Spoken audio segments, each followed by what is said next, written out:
or 5-week election process in which 2 out of 3 from an electorate of 900 million peacefully voted for a change of government.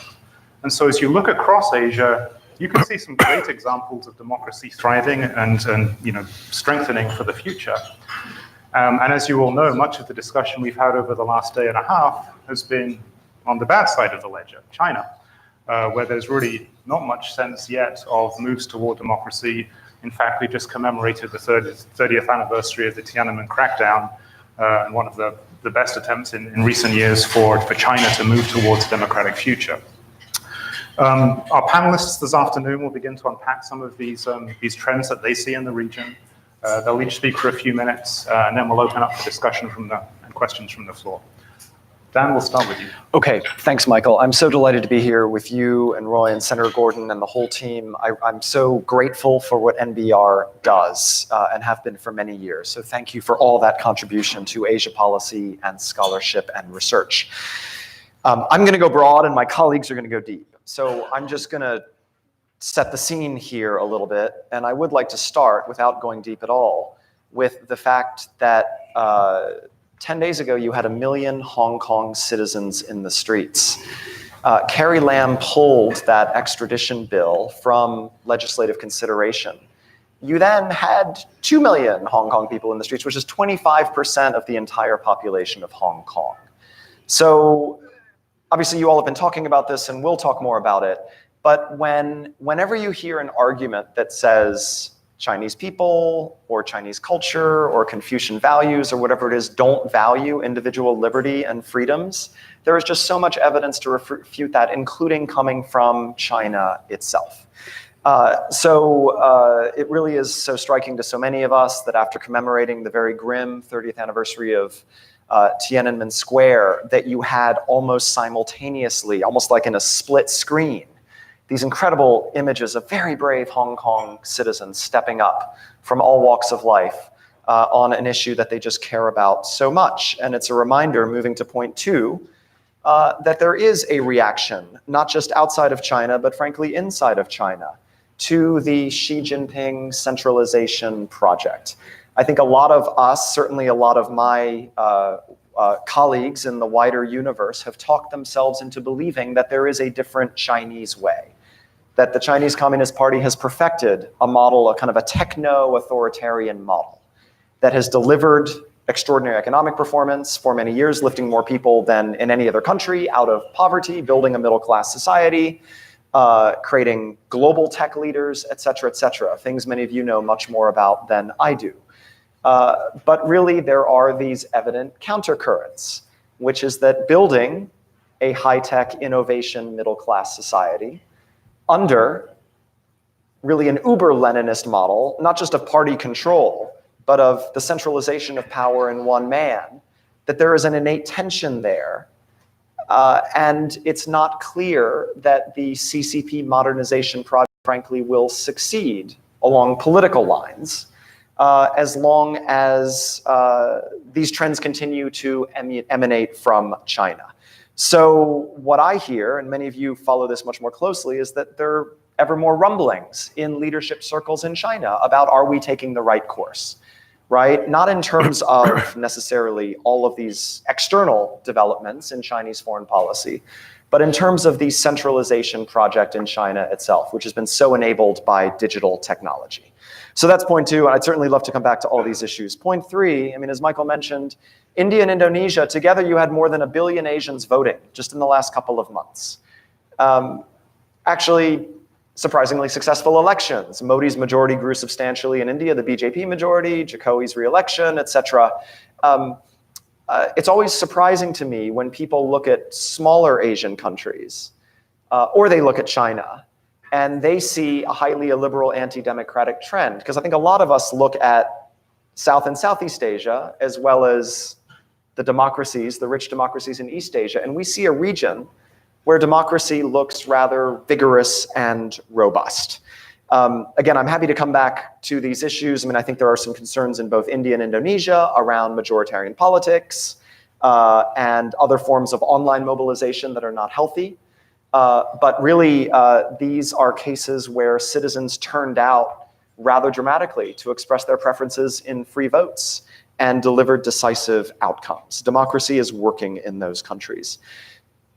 Point 4, there are lots of countries where if we had been sitting here even a couple years ago, we would be talking about them in totally different ways, and one of those is Malaysia, right? Where for the first time in more than 6 decades, an opposition coalition won in a system that the then ruling party had so gerrymandered and shaped that it was very, very difficult. I mean, I'm understating the degree of difficulty involved in defeating the former UMNO coalition.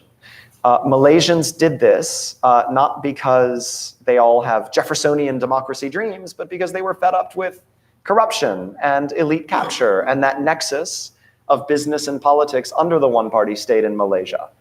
And it was their choice. They did it despite extraordinary odds. Their leaders are undertaking a set of reforms, some more slowly than others, try to grapple with really a systemic change in Malaysian politics after, again, more than 6 decades of one-party rule, which shows that the region can always surprise us, right? Point 5 is that, of course, the trends are not even everywhere. The trends are uneven.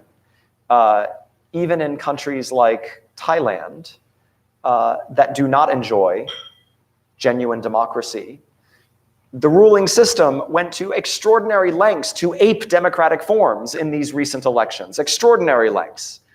In Cambodia, the Hun Sen regime went to some lengths to ape a democratic election last July, which of course wasn't a democratic election. But it's quite interesting that really outside of North Korea, even in countries that are struggling, that I think we would not call functioning democracies, democratic forms are still valued enough that strong men, strong leaders, authoritarians work to manipulate the system within those forms. Point 6, and don't worry, I only have 7. There are a set of dangers to watch. I mean, the thing about democracy is it doesn't solve all your problems. Americans have realized that. We've been working on it for over 200 years. All of our problems are not solved. Democracy does not create heaven on earth. What it does is it prevents mob rule. It prevents civil war, right? That's kind of the basic what democracy does. And ideally, it should protect human liberty and freedom, right? That is the idea of a democratic system. Democracy is not an end in itself. It's a means to things we value more in life, like human freedom and dignity and inalienable rights, okay? And human nature being what it is, there is always going to be a struggle. I work in a democracy NGO. We work in 90 countries.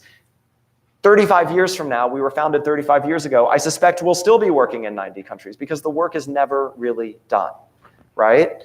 And so we're gonna talk more about Bangladesh with the ambassador, where I do think there is a set of concerns around the the difficulty of political participation by the opposition, which is definitely worth talking about because I think it will inculcate and breed more dangerous forms of alienation and extremism. There is a problem in Cambodia that involves Chinese state capture.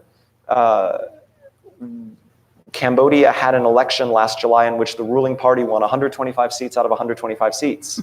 And the ruling party didn't do that because it's 100% popular. It did that because there was literally no democratic choice, right? There was no credible opposition able to run in that election.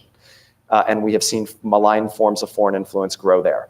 A country like Vietnam, which has so much possibility and potential and has had such an extraordinary trajectory over the last 20 years, there are always going to be limits to Vietnam's partnership with the United States as long as it is not a more open society, as long as it arrests peaceful bloggers and dissidents, right? That is going to put a ceiling on security cooperation, the kind of security cooperation that Vietnam's leaders actually crave with the United States. And then concerns around majoritarian politics. I think you've seen that in Sri Lanka. Some people worry that you will see more of it in India. We have seen some of it in Bangladesh, but this concern that you get a strong majority that does not protect those minority rights that are so essential to any democracy, again, through the prism of individual liberty and freedom. Finally, point 7, the trend line in Asia. I kind of started with this, so I'll end with it. Look, the big Asian tigers, I mean, Japan, Taiwan, South Korea, many of you weren't born when they became Asian tigers, but those were the original Asian tigers. Now they're rich, wealthy democracies. That trend was argued, it was argued that that was something about Confucian society, East Asian cultural values. There were all these cultural exceptionalist arguments made for why this could only happen in a set of societies in East Asia. You have then seen that trend spread through Southeast Asia with the democratization of countries like Indonesia, of countries like Malaysia, the full democratization. You've seen it, obviously, the Asian tiger element take off in South Asia with Bangladesh's extraordinary development trajectory, now higher per capita income than either India or Pakistan. It's really an extraordinary economic story. You see India as the fastest growing big economy. I mean, I think we can have a debate about some of those numbers, but India's economic takeoff following about 20 years behind where China has been. So you've seen this trend that is not culturally unique or exceptional. In fact, it's pan-Asian. You've had successive, sorry, I'll stop with Pakistan, just doing the sweep, but you've had successive civilian transitions in Pakistan. Again, quite a problematic element in Pakistani politics, the role of the military. But there is nothing exceptionalist, I would argue, about the human craving for greater freedom and opportunity. And the fact that as these countries become successful, strong middle class, and throw off that least developing country kind of G77 approach or that post-colonial approach, people actually want the same things. They want accountable politics. They want leaders who are not corrupt. They want opportunity under the law, right? Prospects for their children. These are things that Americans understand because they're the same things we want. And I will just close with the thought that so many people see China, the PRC, the modern incarnation of Xi Jinping's China, as really Asia's pace setter, as its leader. And through this prism, China actually looks a bit like an outlier. In fact, it looks dramatically like an outlier in Asia, not like the pace setter. And I will stop there, but I'd love to pick back up what that means, because I think it means we have a lot more to work with when we think about a US approach, a strategy to all of Asia and all the elements of power and influence that we can work with because of this democratic infrastructure that is there. Thank you. Thank you, Dan. Well, let's stay on China. That's a perfect transition to Carolyn. So over to you. Thank you very much. Though first, Michael, I'll note that what you said about the voter participation rates in other countries should really put us to shame here in the United States, where so many people do not exercise that basic right. I do want to thank NBR for the opportunity to participate. I associate myself with the comments that Dan made about the quality and the important work that you all do. So it's really a thrill for me to be here. The views I'm expressing are my own. We always need to say that when we're talking about something associated with topics that the Commission works on. When Roy asked me to speak on democracy in Asia at today's event, it was May 23rd, and we had just left a series of discouraging meetings in Hong Kong. The Hong Kong legislature, the LegCo, looked to be on the verge of passing an extradition bill that, by allowing extradition to the mainland, would essentially blow a giant hole in the concept of one country, two systems.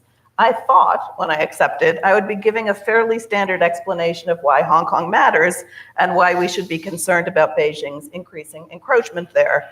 Of course, Hong Kong matters because having a place with an independent judiciary and the rule of law abutting mainland China is a powerful symbol of the importance of democratic values.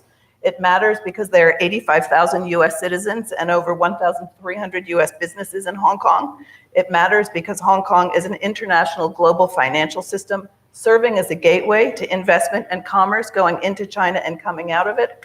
It also matters because we're living in a time of increasing threat to liberal democracy around the world, and preserving and protecting the rights of millions of people to freedom of speech, freedom of the press, freedom of religion, and freedom of association is important to all of us who cherish and respect those freedoms. All of those statements are important reminders of why Hong Kong matters.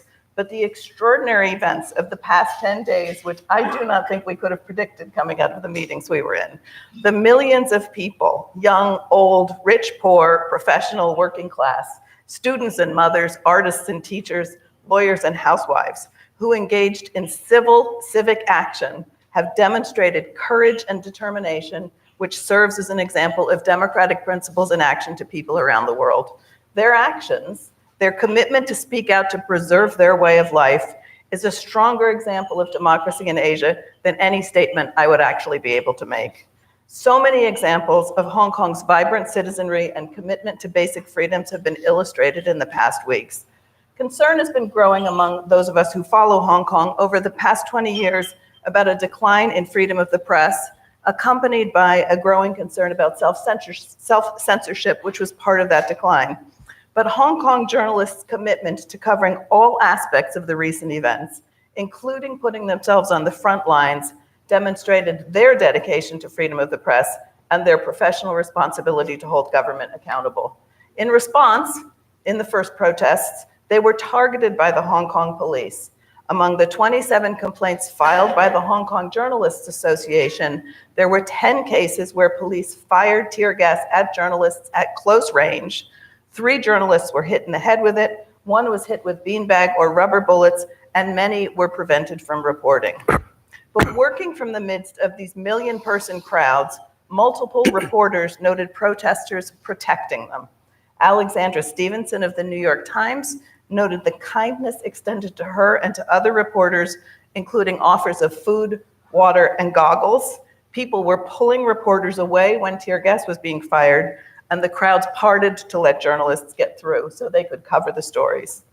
To protest police violence and harassment of journalists, a number of Hong Kong journalists showed up to the first press conference by the chief of police dressed up in protective gear for reporting on the front lines of unrest. They wanted to make the point that they had been at risk for doing their jobs.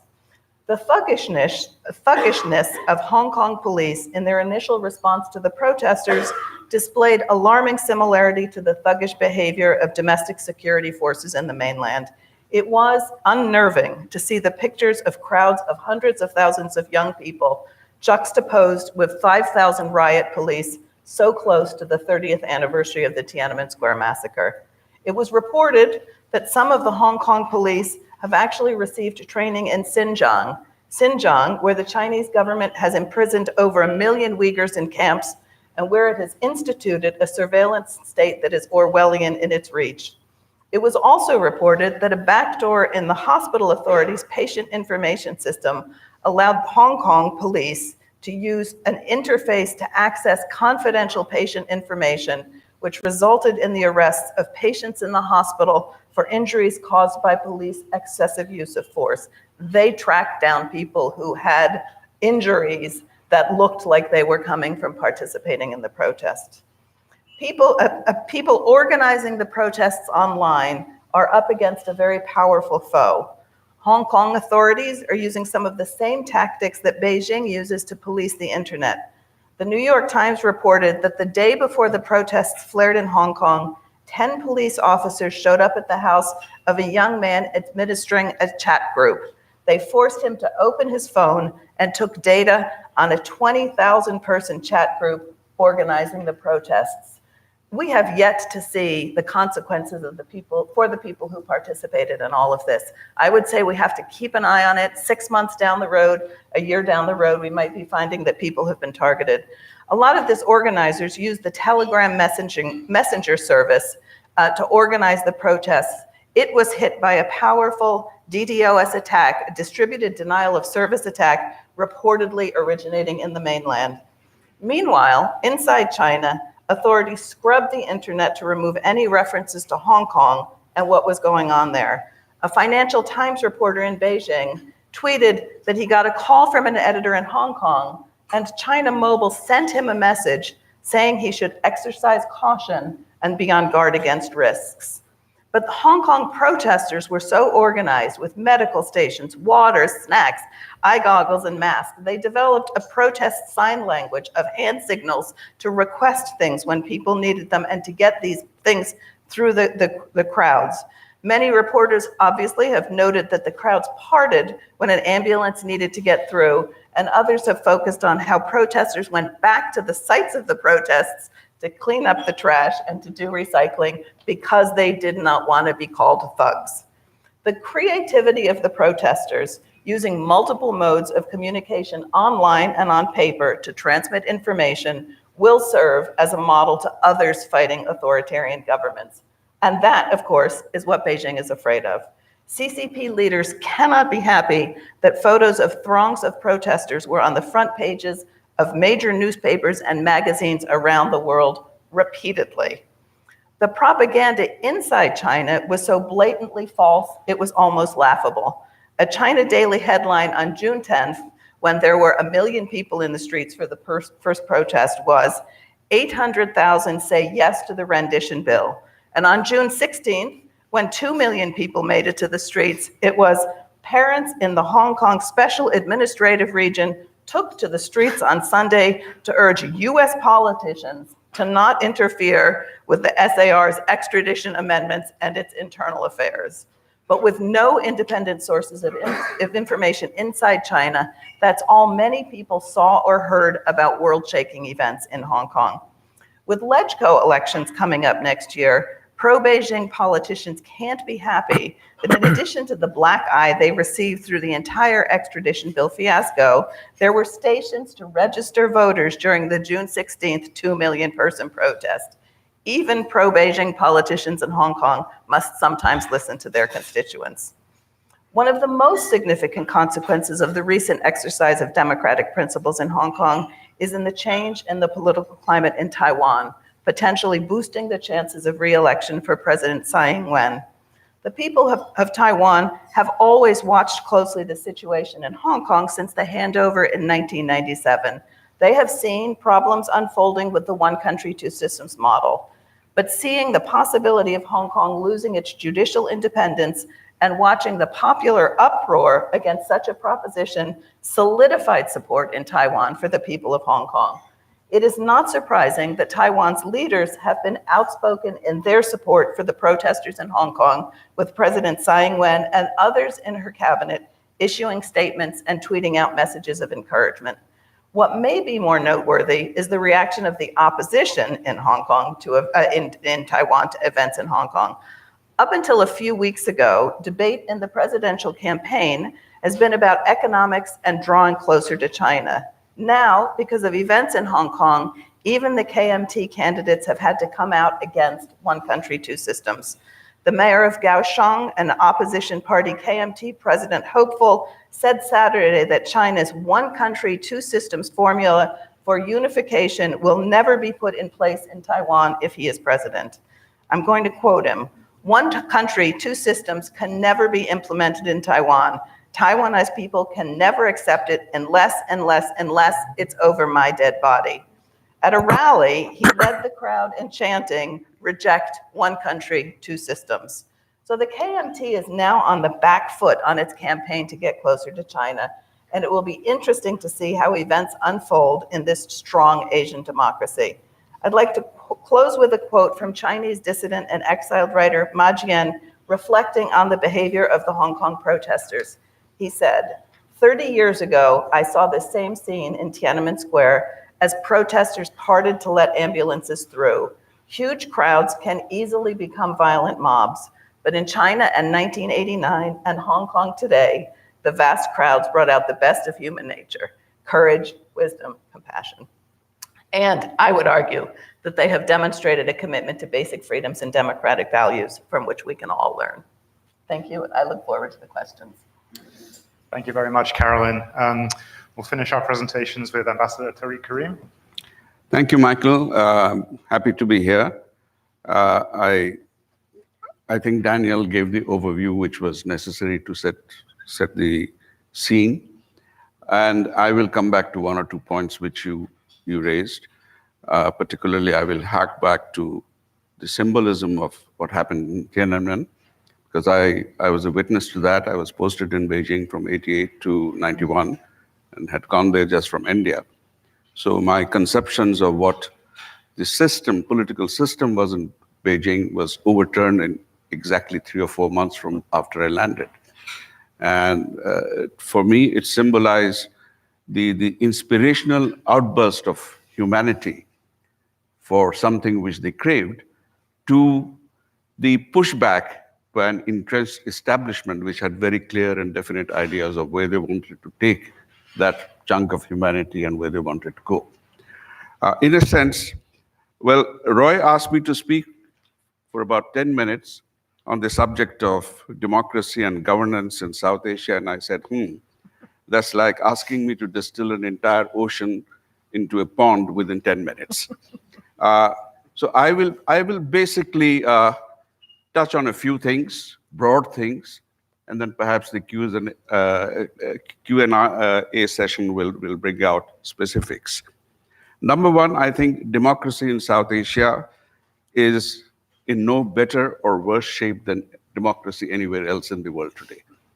I think, every country has its own problems with how they are handling democracy and moving forward in it. Number two, governance, or rather good governance, is what we are concerned about. It has a spotty record across the length and breadth of South Asia. So these are two general remarks which I want to place out front. Number three, democracy was adopted by India at the time of transitioning from being a colonial entity of a colonial power into coming into modernity. And basically, the leadership at the time transitioning to independence said, we will adopt democracy and the institutions, basically the mother institutions being Westminster and the system being the way it is practiced in Britain. So that's number one. Now, if you take how long it took for democracy to really emerge into its own in Britain, from the signing of the Magna Carta in 1215 till the passing of Victoria in 1901, it was still a very imperial democracy. The bottom-up process overtook only after the passing of Victoria. So that's over 850 years or something, whatever the exact numbers is. In other words, it is an organic evolution. And that took place in a small island with a small population over these 800 years, with several revolutions, dethronings, decapitations, till they come to the stage which we are all trying to emulate in South Asia. Number two, when the British conceded the principle of self-rule before independence, basically before that, two things which I would like to draw your attention to. Who were going to be the practitioners of this new system they were creating? And I draw your attention to Lord Macaulay's famous minute to the Parliament on how how Indian education system should be, which was in 1835, where he said, we need to create a class or a body of Indians who will think like us, speak like us, behave like us, and carry our own ideas forward. Basically, roughly, that's what he said. So in other words, the British picked up people from different classes, different backgrounds, different castes, different regions, different religions, took them to England, educated them in Eton and Harrow and Oxford and Cambridge and elsewhere. And when these people went back, they went back with these ideas, the new ideas, that this is how we should govern ourselves, without quite understanding that there was a vast gap between the way they looked at the world and their aspirations and what the people they were going to govern looked at. There was a huge gap to be filled in. In other words, they tried to do the whole evolution of democracy in Britain of 850 years in that short span of when they were taking over. So in a sense, what we are seeing is still that tension between the aspiration and the struggle to get there. There will be India as a whole. Now, nobody calls it Indian subcontinent because it's politically incorrect in some countries. But the Indian subcontinent has an imperial legacy from 3,000 or 3 millennia at least, if not more. Depends how long you take the history back.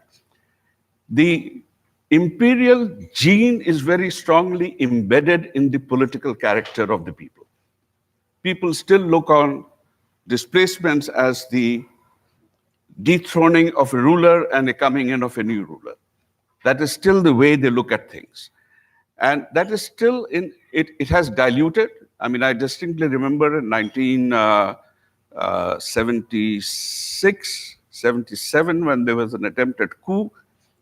Before the news had spread, there were no phones, no cell phones or other devices. People would hear by word of mouth or through the radio. The vendor who came to our house just said, "The king has been dethroned."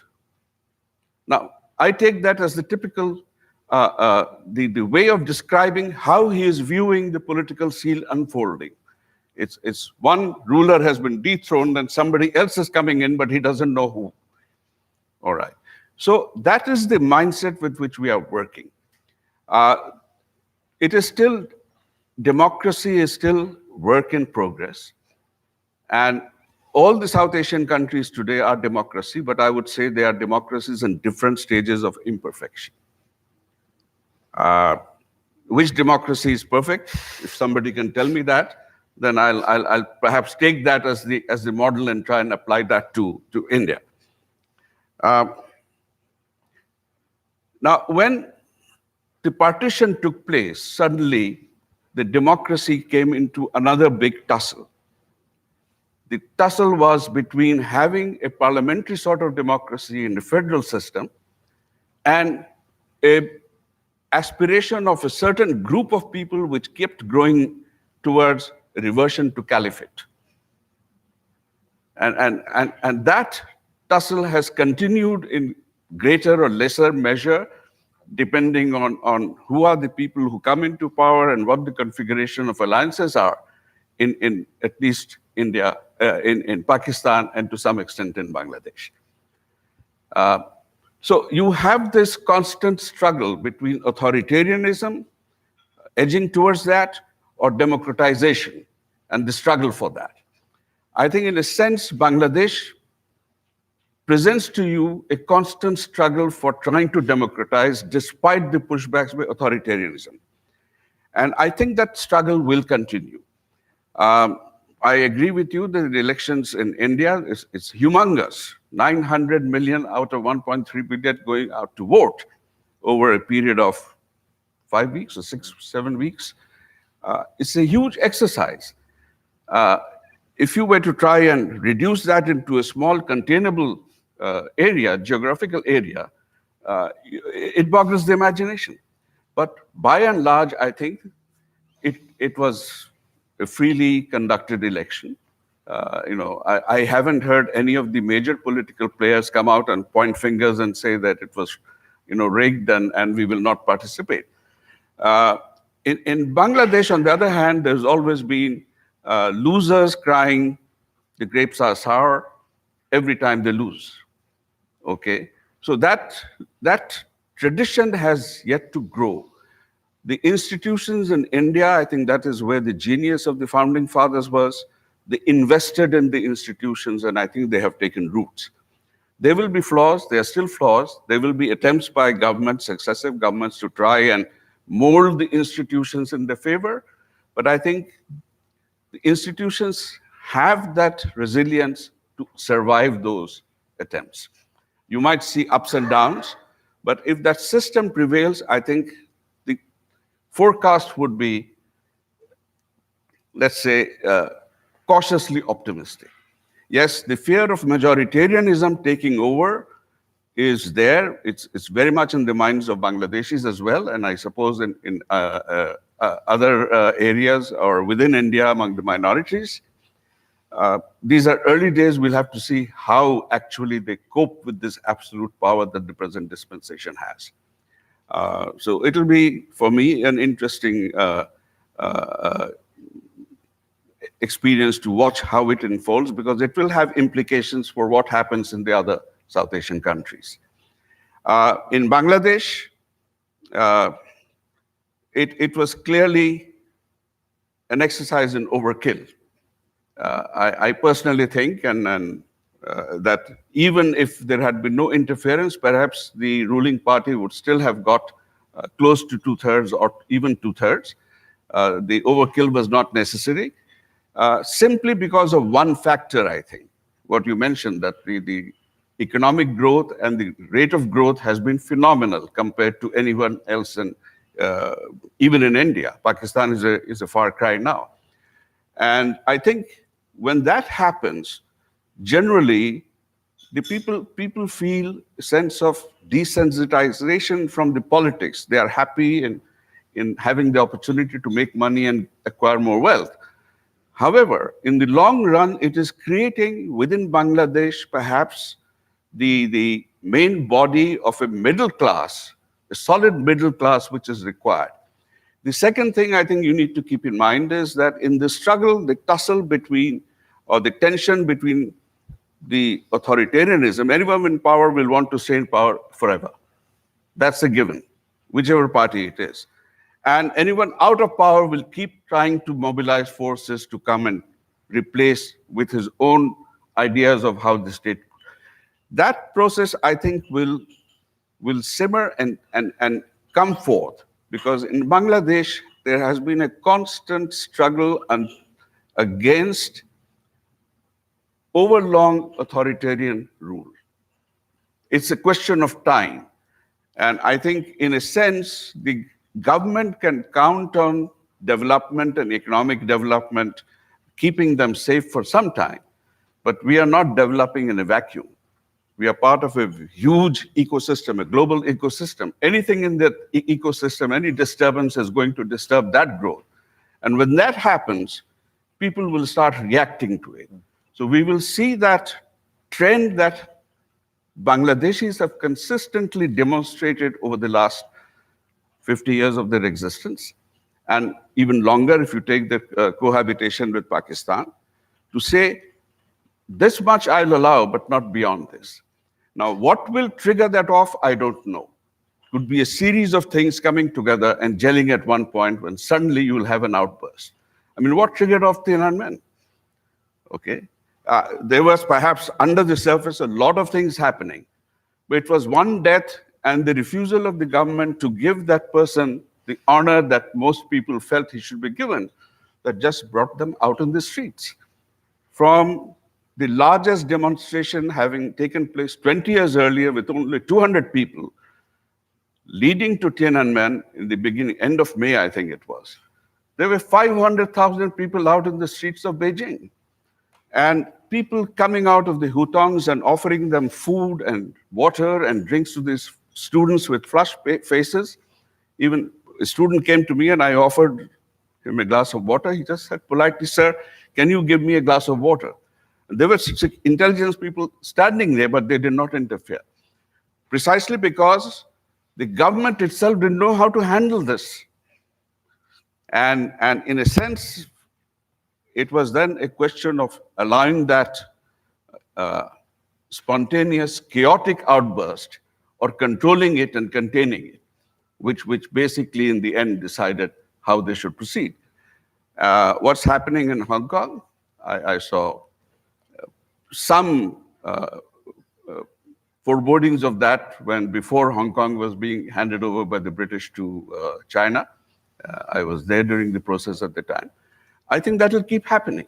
This is, if we accept democracy as an evolutionary process, then this is where the struggle will continue.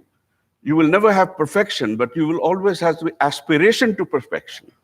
And that, in that progression forward, there will be turbulences, there will be excesses, and hopefully in the end, there will be a calm descending somewhere. So I'll stop there. Thank you very much. Before we open up for questions, I actually have one to throw to Dan. We focused here largely on East Asia, Southeast Asia, South Asia. Within the NBR universe, we consider Russia to be an Asian power. And certainly within the context of this National Asia Research Program, we view Russia as an important component of sort of thinking about US strategic interests. Is IRI working in Russia, and do you have a sense of, where does Russia sit? Is it totally disconnected from these trends within Asia that you see?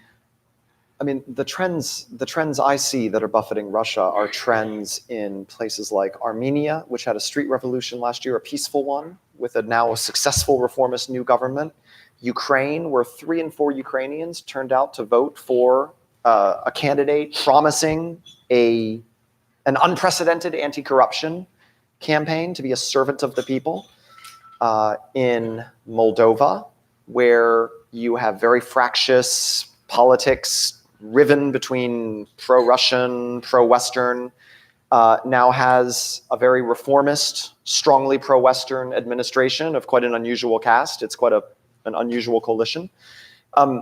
It's quite interesting to watch what's happening all over Russia's Western periphery, because Russia is not immune from these trends. It's also interesting because, of course, Russia doesn't have the Asian development miracle to boast, right? Russia's economy, how many people know this? Russia's economy is about the size of the economy of Spain, okay? Which is not a top 3 or 4 European economy. Russia has missed the kind of development trajectory that China has launched. In many ways, Russia has regressed. Without its oil and gas, it wouldn't be much of an economy at all. So Putin doesn't have that to offer to his people. There is no such compact of the kind that maybe there is between the CCP and the Chinese people, which is this broad-based uplifting into the middle class. So instead, Putin is offering a version, kind of an oligarchic, kleptocratic model that enriches a criminal elite. And what's interesting about Russia in this broader conversation is that his numbers have come way, way down. So they're in economic dire straits. They attempted to raise the pension age last year, and Russians took to the streets in almost every major city in Russia to protest that. I mean, you actually had street power in Russia, so they rolled back those pension reforms. They have had to cut the defense budget by 20% in the last 6 months. So Russia, in many ways, missed the Asian economic miracle boat and does not have the same toolkit to offer to its citizens that maybe other authoritarian regimes like China would. And it very much looks like an outlier, including in its own cultural space in kind of wider Europe. Okay, thank you. But yet, I mean, you can't not pay attention to the growing China-Russia relationship and what that means. Not necessarily for the people inside of Russia, but there is a very close relationship between Putin and Xi. China's energy purchases from Russia are extremely important to the Russia economy. And I would certainly point to the near collision in the South China Sea between the Russian naval ship and the US naval ship as something that is Russia out there doing China's bidding, and what does that ultimately mean? Well, rather than getting sidetracked into China-Russia cooperation, which is something we've worked on a lot and it's been discussed a lot over the last day and a half, let's open this up for questions. As before, if you could state your name and your affiliation, ask a brief question, and then we'll direct that to the panelists. Let me start. Young man here. That's it.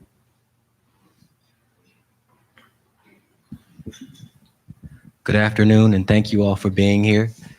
My name is Julian Kyle Lewis from the American University here in Washington. I had the privilege of serving as the Associate Director in the Office of Presidential Correspondence at the White House in 2011. And I have a question concerning China. Recently, in international headlines, the visa that Chinese students are using to come to the United States to attend college is causing some problems. And parents in China are now vastly reconsidering sending their children to the United States for an education of higher learning. And the problem that kind of poses for people is that you're now able to identify young Asian Americans who are not university students, who can masquerade as university students. So China's able to see, okay, well, who's pro-Chinese and who's not. So I was wondering, do you have any thoughts on the effects of that visa on the perception that Asian parents have of sending their children over here? Thanks. You want to start? No, it's for you. I'll speak briefly. I know that the situation regarding Chinese students, I don't think I can speak to the issue of Asian American parents' concerns other than to say that the sort of the crackdown on the admission of Chinese students to the United States raises a real risk of racial profiling, ethnic profiling, that I think needs to be of concern. There are a lot of legitimate questions about who the Chinese government has been sending to study here in the United States. It's certainly not everybody, but colleges and universities are having to face the situation where graduate schools who have been sent to study sensitive technologies, nanotechnology, new materials, quantum computing, things like that, are taking what they have learned here, often research that has been paid for by the US government one way or another, by the US taxpayers, and taking it back to China. And there are growing concerns about that. So I think it's an issue where we're going to have to find some sort of balance between allowing students here to come and study and protecting American intellectual property at the same time. It's an issue that I know that colleges, universities, and presidents are really grappling with too. Okay, got a gentleman right here. Hi, Robert Shines, Bright Group Consulting, USA. I heard from the panel this morning that value should be the focus of the US's long-term competition with China. However, it seems that this focus only serves to exacerbate existing tensions with China, whether it's Hong Kong or Tibet or Xinjiang or Taiwan, all of which the Chinese will consider their core security interests or internal security interests. And we also see that the US is cooperating more with Vietnam to balance China. So if the US can find a balancing act between values and pragmatism with respect to cooperating with Vietnam, how can the US do the same to further values or further areas of cooperation with China? So my view, no country has done more for modern China's rise than the United States, right? Pulling them into the global trading system, embracing them after the Maoist destruction that ended with the Cultural Revolution. America has been the greatest sponsor of China's modernization and rise. Incidentally, the country that gave more development assistance to China than any other was Japan, which the Chinese system about 10 years ago decided to vilify Japan and make them enemy number one for reasons of political party mobilization inside of China, of Communist Party legitimation. So the US looks to my analytic eye like a status quo power in Asia. We've had a set of alliances. We've been there ever since the end of the Pacific War. We didn't particularly want to be there. It turns out that Imperial Japan conquered the region, and we decided maybe let's not do that again. So we fought and we stayed by invitation from a number of governments, including in Thailand, including in the Philippines, including in Japan. No country has done more to provide the public goods that enabled modern Asia's, not just China's, but all of Asia's rise than the United States. That's sea lane security, the fact that you haven't had intensive arms racing and balancing, kind of destructive military competition in Asia. The US force presence and security umbrella neutered a lot of that, which enabled China to rise so successfully. So I think the better question for the audience is, why do current China's leaders want to put all of that at risk? Why do they want to put all of that at risk? Is it a nationalist project? Is it about the Chinese Communist Party's lack of legitimate control over society because it will not contest a free election? But why put all of that economic miracle and that decades and decades of peace at risk? And I don't know what the answer is. I would argue that values here are really important. That the world, what was it? Ronald Reagan said the shining city on the hill. Sorry, H.W. Bush, the shining city on the hill. I mean, America has been built on people coming here seeking the very freedoms that we are talking about: freedom of religion, freedom of speech, freedom of association, and freedom of the press. I mean, it's enshrined in our Constitution, these things.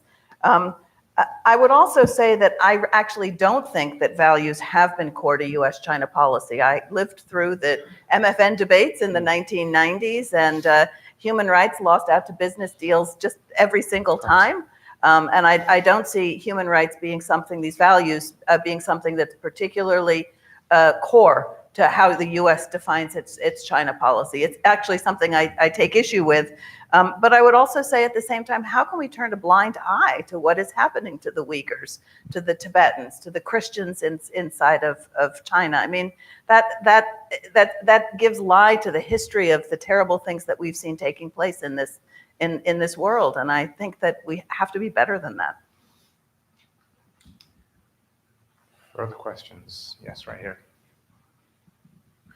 Thank you. I'm Jean Nguyen with Voice of Vietnamese Americans. Commissioner Bartholomew, thank you for your work. And so you been advising the Congress bipartisanly with the Commission. Would you advise our Congress, senators and congressmen, to take action on it more definitely, positively, because that should come from the action of the Congress? For example, the situation of Hong Kong that you talked so passionately about, of the Uyghurs and of Taiwan. We all wanted democracy. I speak for Vietnamese Americans. We spoke by leaving Vietnam and came here. We're fleeing on the sea, risking our lives for democracy. And I would speak for many friends on the mainland of China. The Chinese people, 1.3 billion of us, wanted democracy. That's the values. And we're reaching out to the shining city on the hill, asking for help.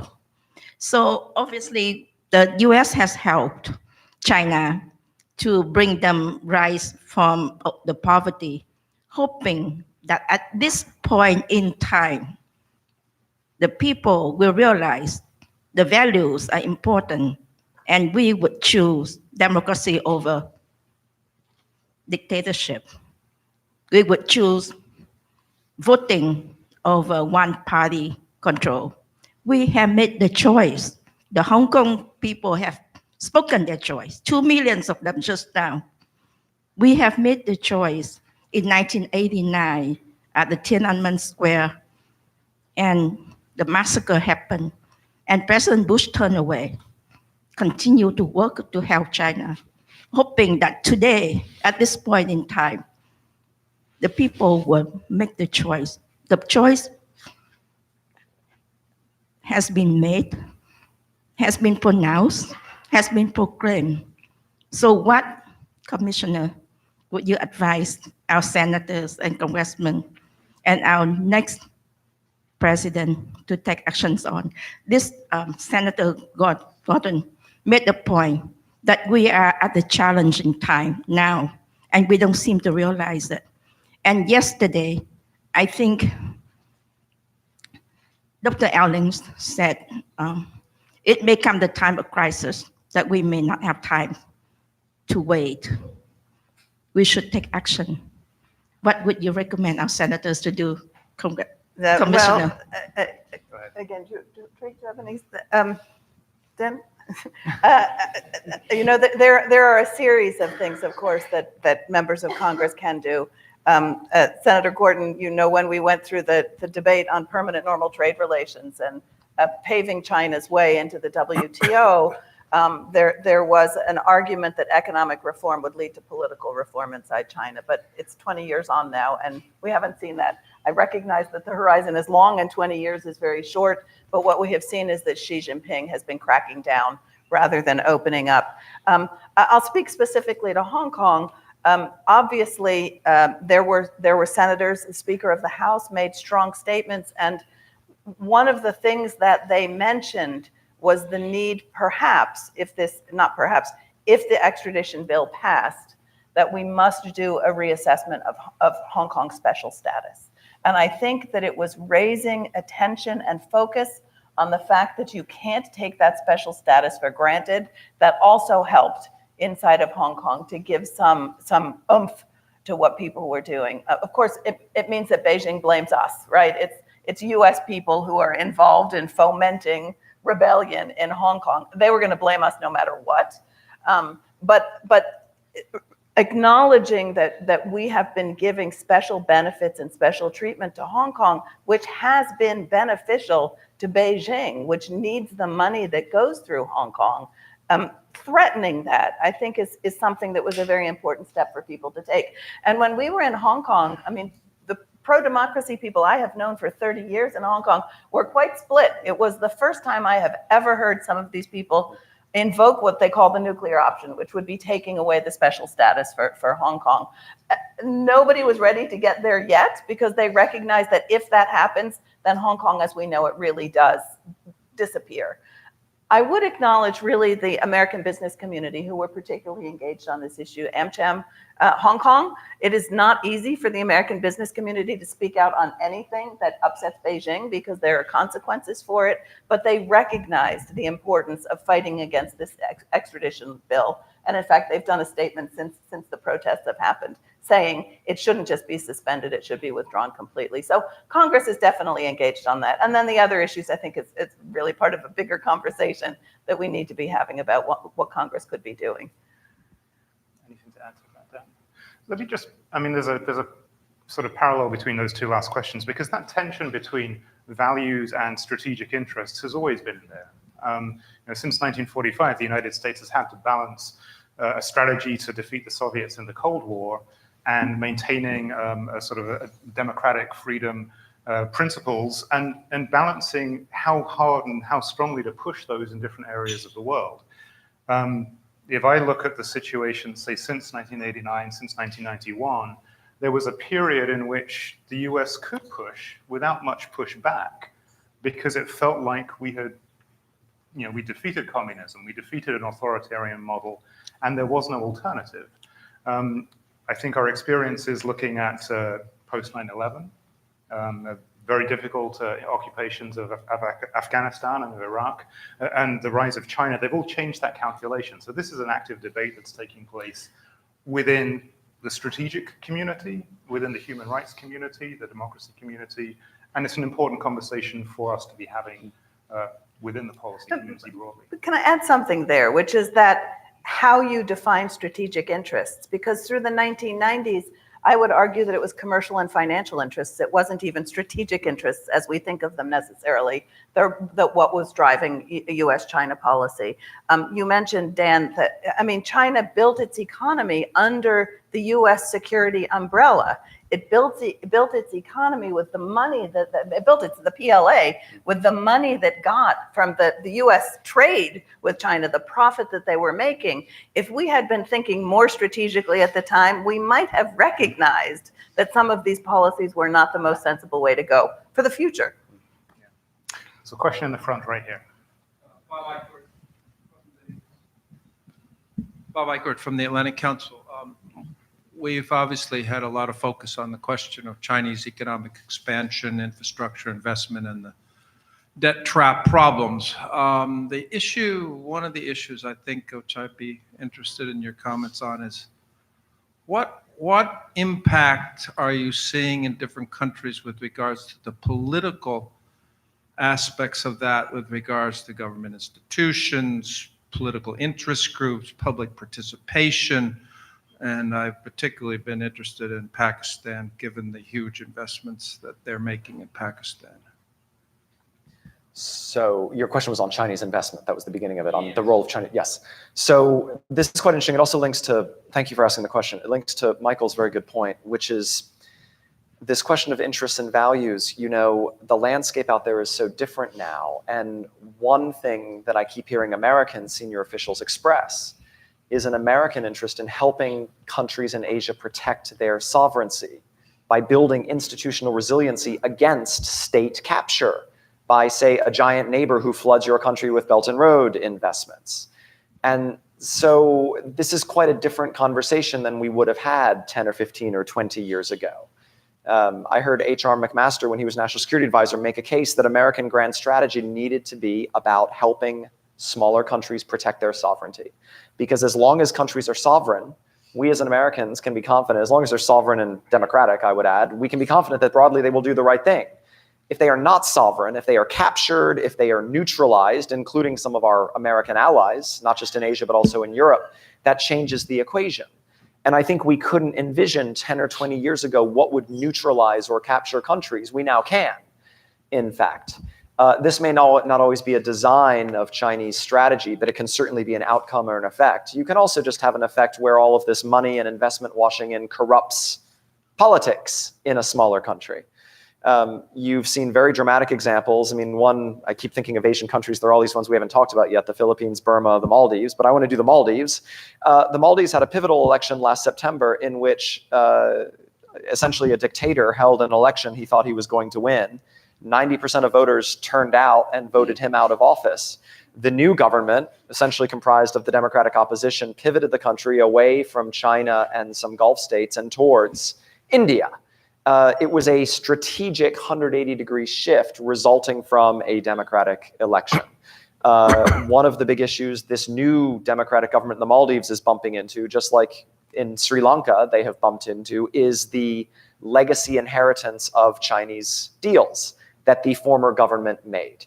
And how do you get out of debt traps is kind of a term that's thrown around a lot, so I want to be careful with the term, but how do you get out of a set of deals that, say, an authoritarian, corrupt preceding government made, when those deals are legally enshrined in international law documents?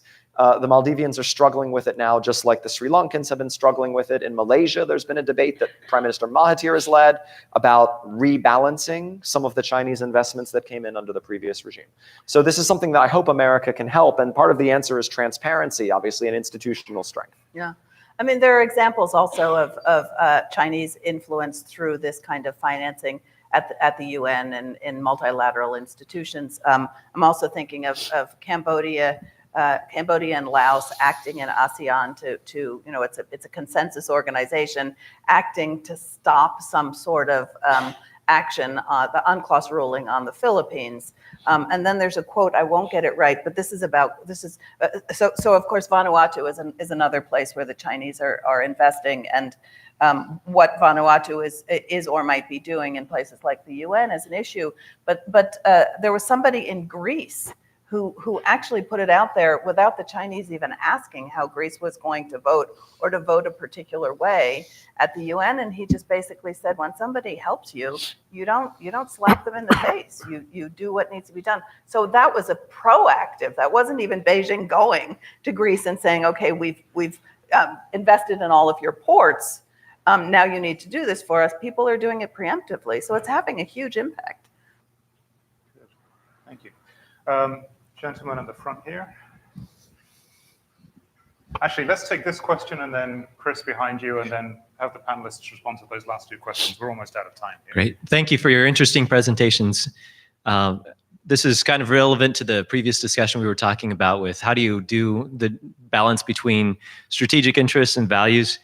And we're all aware that authoritarian governments are very paranoid, and they tend to see the US hand even when we'd have nothing to do with the situation, especially if it's internal instability in their countries. So when there are large street protests taking place, what kind of moral or logistical or rhetorical support can the United States give to the opposition movements without it being the kiss of death? Thank you. And then Chris behind. I was wondering, particularly for some of the panel who I know watch India quite closely, how the right way is to manage expectations in DC about what democracy might look like in India. In particular, we have a home minister now who said that Bangladeshi migrants were termites and the Muslim migrants might need to be thrown into the Indian Ocean, and that was something the BJP government would do. And I think there could be similar concerns about India's Christian minorities over the coming decade. But as Michael, I think, compellingly said, that sort of tension between strategic interest and values is always there. So I guess I'm just curious whether you think DC is in the right headspace if things turn in a more majoritarian, to use Dan Twining's earlier phrase, direction in Delhi, which seems possible at least. Tariq, Yeah, I'm going to start. If I may address the second question first, Yes. and then perhaps. Yes, the appointment of Mr. Amit Shah, who's been the chief vocal proponent of what he called throwing out the illegals, etc., has created a lot of disquiet among many Bangladeshis across the board. And certainly his announcement made, I think, 3 or 4 days ago that he's going to set up national registry tribunals across the whole length and breadth of India. So it was previously only in Assam. Now it's going to cover, they're going to be set up in the remaining 28 states and the union territories. certainly doesn't bode well for, how shall I put it, lessening the discord that is there among the neighbors, particularly in Bangladesh. If you take the configuration, Bangladesh is surrounded by India on all sides. So there are 7 states which are its immediate neighbors. How is that going to affect? Bangladesh at the moment is having to host some 1 million plus refugees from Myanmar. And so people are wondering, India's somewhat lukewarm attitude towards what the Myanmaris were doing in pushing out the Rohingyas, was that a prequel or for what they wish to do with people they considered illegal in their own countries? It's not going to be conducive to regional stability. Number one, I think there was an attempt previously during the Vajpayee government to push back people in, and Bangladesh stood steadfast, and so that was abandoned. How this will play out this time? I can just hope that nothing like that happens. However, if this majoritarian streak displays signs of being increasingly intolerant of minorities in India, my fear is that it could trigger a backlash within its neighbors, where there are also sizable minorities. And that certainly is not good for regional stability or peace, which has security implications and strategic implications for US also.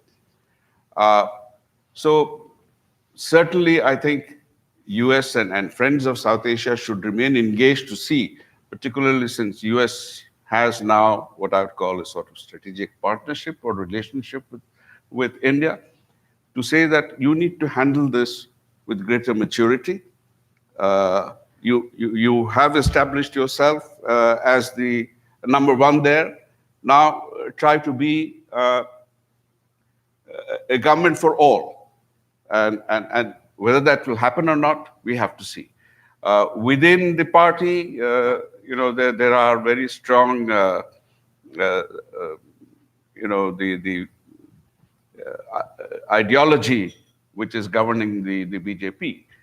And if, you could have bodies or independent or small bodies in different places taking off independent action, that could create problems which the government may not be able to control. So it's all the more necessary for the government now to reach out. I think Prime Minister Modi has, in his initial statements, given these signals that he wants to reach out and include the minority. Mr. Amit Shah's statement is contradictory to that. Now, how is this going to play out? We'll have to see. These are still very early days. And does one of you want to take on the first question? I will, and then you can, because you guys do this. But I would say certainly when it comes to China, they're going to blame us whether we speak out or not. And I think that it is important to the people who are doing the opposition to know that they aren't alone, which creates a real incentive for us to make sure that we are speaking out on behalf of the rights that they're fighting for. My former boss, Ms. Pelosi, used to say what political prisoners, when they were released, would say is the most anguishing thing was that when their captors would say, nobody knows you're here and nobody cares you're here. And for them to know that there are people who support what they're doing, I think is a really important thing. Dan? So I suspect Chris has a very sophisticated answer to his own question, but I'm quite seized with this India question. My personal view is that, Modi strongly outpolls his party. So many Indians voted for Modi, I think, because of this aspirational promise that he has made to Indians, that he will deliver modernization and growth and make them proud to be Indians in a dynamic economy and India taking its place in the world. What will weaken India is the kind of internal cleavages that frankly have weakened India historically, that led to the colonial experience, for instance. And so if India is really going to be strong and rise as a great power to become a world power, it cannot be excessively divided from within. And it's one thing to say, well, gosh, this group or that group is just a little minority. But in India, a minority, I mean, 200 million Muslims, 200 million people is a lot of people, even if it's a minority, almost 200 million. So my sense is that the India system, the democratic process is actually capable of grappling with this. Let us see. Social media has kind of changed the game on these questions just in the last few years, and kind of Modi and the BJP's very adept use of it. I agree with you entirely, is that what we hear all over the world from, say, dissidents who have come out of prison is what gave me strength was to know that I was not lost and alone, that some Nancy Pelosi or Ronald Reagan or whatever era you're in was speaking up for me, or that America was speaking up for me.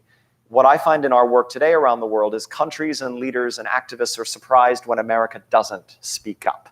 And frankly, not just for the last 2 years, but for the last 10 or so years, I've gotten a lot of people all over the world saying, why isn't America speaking up about these fundamental principles? So this is not a partisan point at all. It's that it's actually what the world expects from us. And both Democrats and authoritarians out there are surprised when we do not reflect our fundamental values. That's a great way to finish this conversation on democracy. Please join me in thanking our panelists.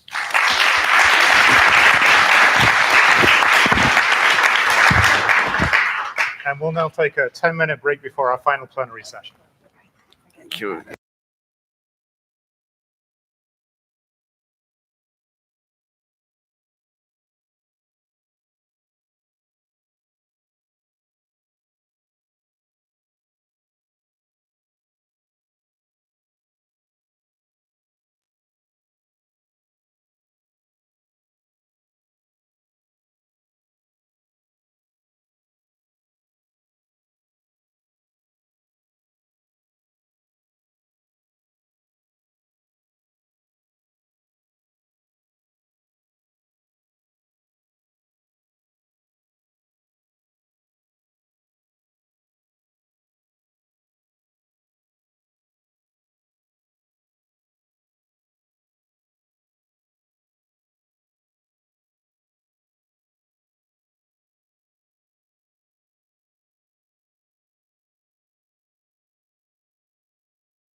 in there. I'm Roy Camphausen at NBR. I direct our research efforts. It's my privilege to host a panel.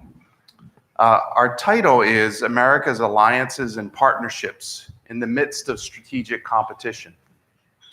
We've spoken a great deal the last 2 days about strategic competition, about the United States' relationship with China and what the future might portend.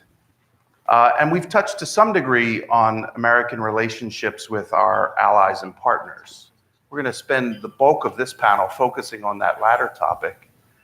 And if you think of those relationships from the perspective of mid-2019, there's a lot of tough things that are going on, right? The administration has asked our allies to take up a much greater role in burden sharing, to additionally plus up their own defense spending.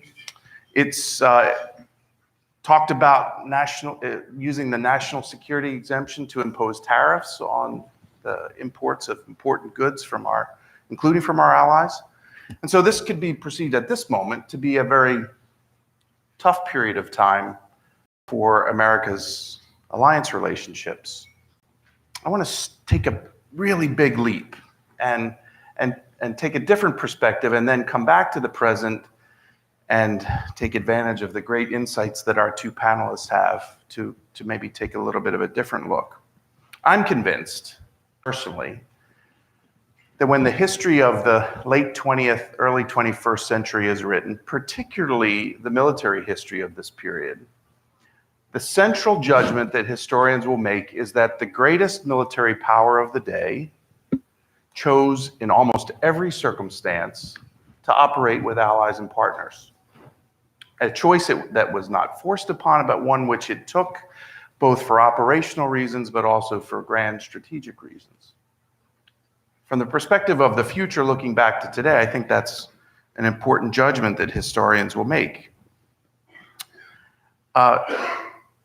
It then expended great national resources during times of peace to sustain and build those relationships, both in terms of the dedication of national assets and people, distinguished ambassadors, but also resources in terms of budget to both maintain overseas bases and the presence that they supported.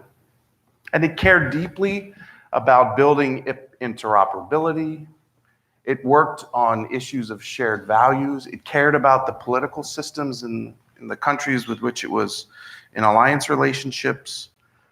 It did all of these things, and I think the history will say this was an important contribution and a central understanding that one has to have of this period of time.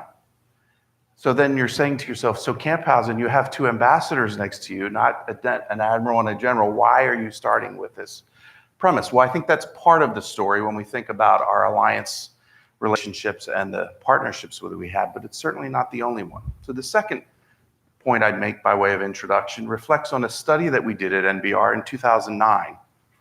And it was entitled, it was about the US-Japan alliance. It was a very tough period in our alliance relationship. There were questions from Japan as to whether this alliance was suited to the purposes of a modernizing and emerging Japan. There were questions in the United States about whether our alliance partner was up to the tasks we were asking of them. And so this study really said, what are the expectations that each has from the other that is not being met? And how do we unpack that in ways which can strengthen the alliance, not contribute to its demise?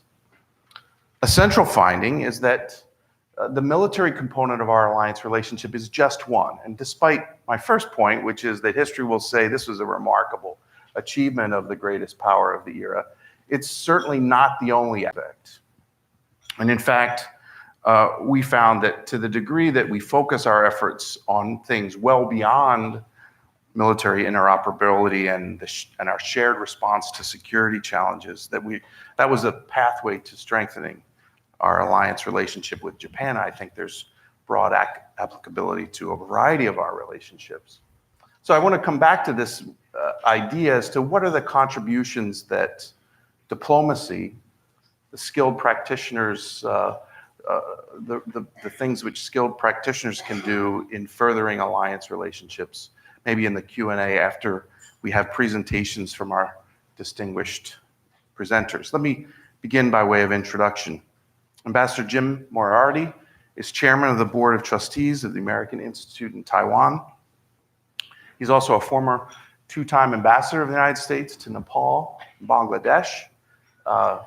Perhaps critically, he was the political minister counselor in Beijing for the period 1998 to 2001, and we had an opportunity to work closely together during that time. Maybe most importantly, we played basketball together every Thursday night for most of that period of time. And one of us kept playing after he left Beijing, and the other maybe didn't play as much as he should have. But Jim, we look forward to your comments. And he speaks as the chairman of the American Institute of Taiwan. He'll talk about that important relationship the United States has, but I think his expertise can take us well beyond that. Ambassador Kazaikawa is Deputy Chief of Mission of the Japanese Embassy in the United States. He's also Japan's permanent observer to the Organization of American States here in Washington. He's former Director General of the Disarmament, Nonproliferation, and Science Department of the Ministry of Foreign Affairs. He's got a 30-year career in both functional and regional assignments. And very importantly, he has a law degree from Columbia University, where I went to graduate school as well. So he's got a deep connection to us here in the United States through his study. Let's begin with Jim and then Kaz, and then we'll have some discussion and look forward to your comments as well. Ambassador. Yeah, Roy, thank you for that very kind introduction and those very thoughtful comments on the way forward. I, of course, am here to speak about a very important partner of the U.S. in the Asia-Pacific region, Indo-Pacific region. This year marks the 40th anniversary of the Taiwan Relations Act. Over those 40 years, the United States and Taiwan have built a comprehensive, durable, and mutually beneficial partnership grounded in our shared interests.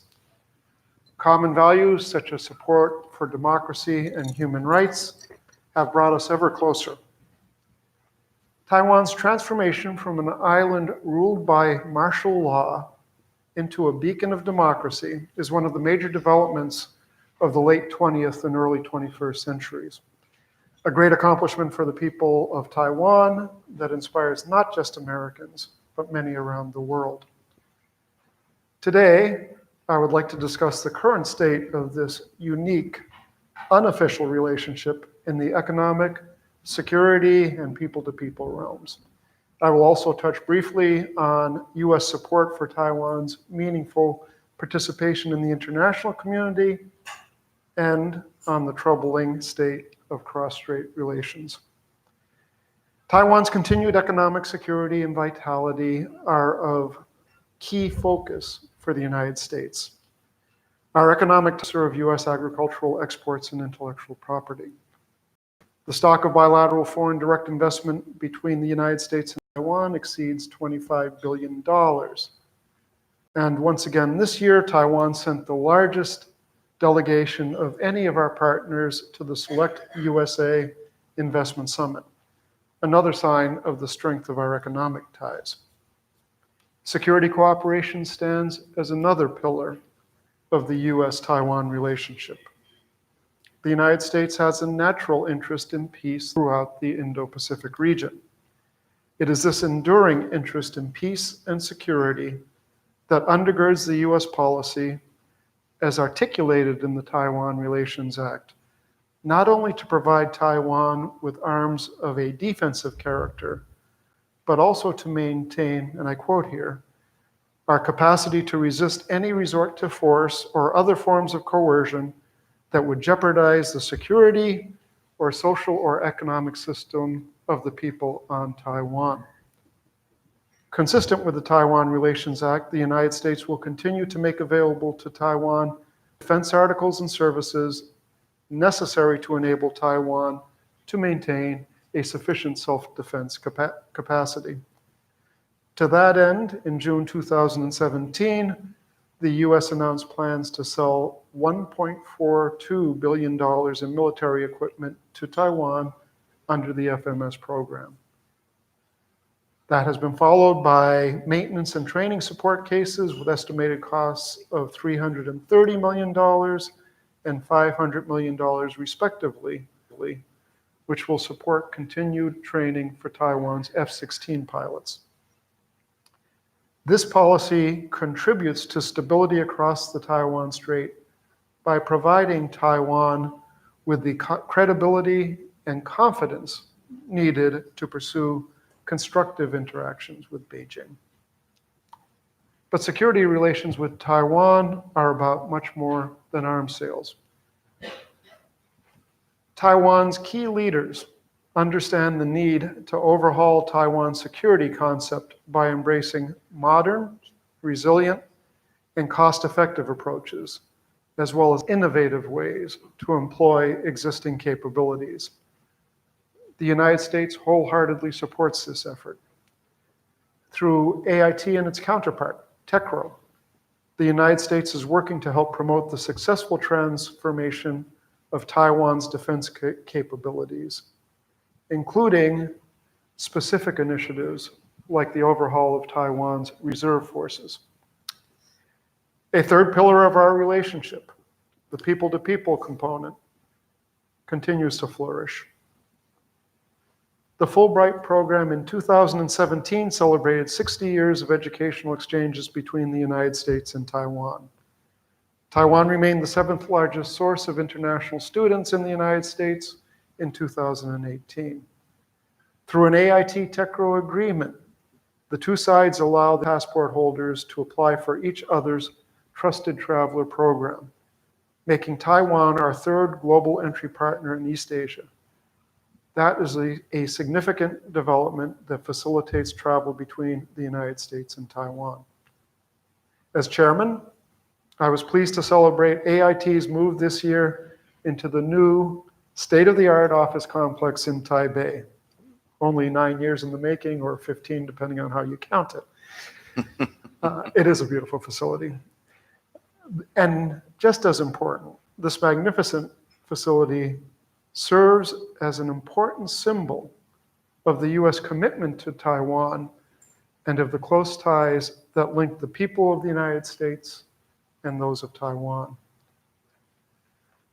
Recognizing how much Taiwan has to offer the international community, the US will continue to support Taiwan's membership in international organizations where statehood is not a requirement for membership, as well as meaningful participation in international organizations where statehood is a requirement.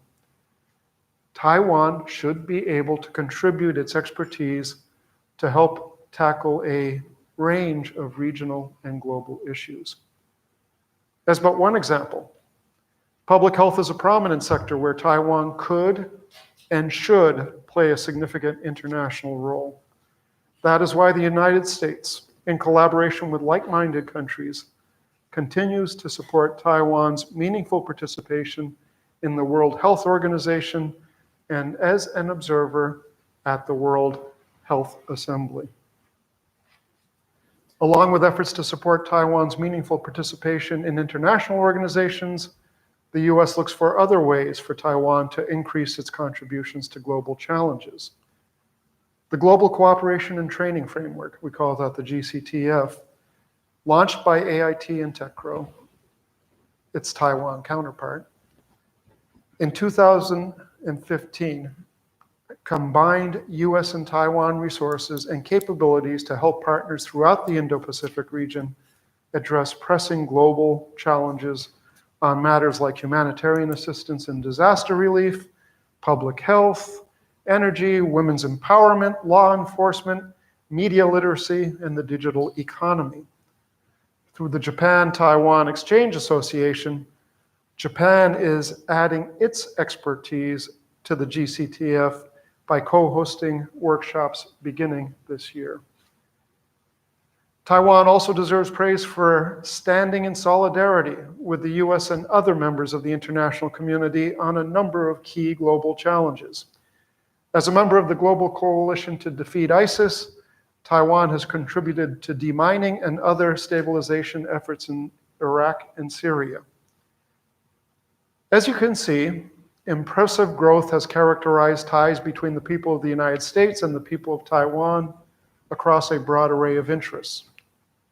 The many positive developments in the US-Taiwan partnership over the past few years reflect the strength of those ties. However, in contrast to those strengthening ties, the developments in cross-strait relations over the past year have been deeply concerning. The administration honors our One China policy based on the TRA and the 3 US-China joint communiques.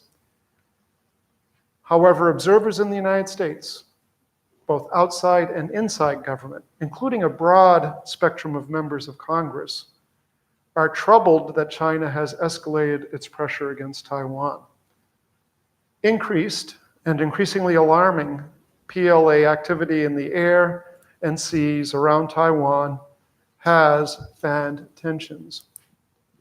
The PRC has also ended the diplomatic truce between Taipei and Beijing by enticing several countries to break diplomatic ties with Taiwan.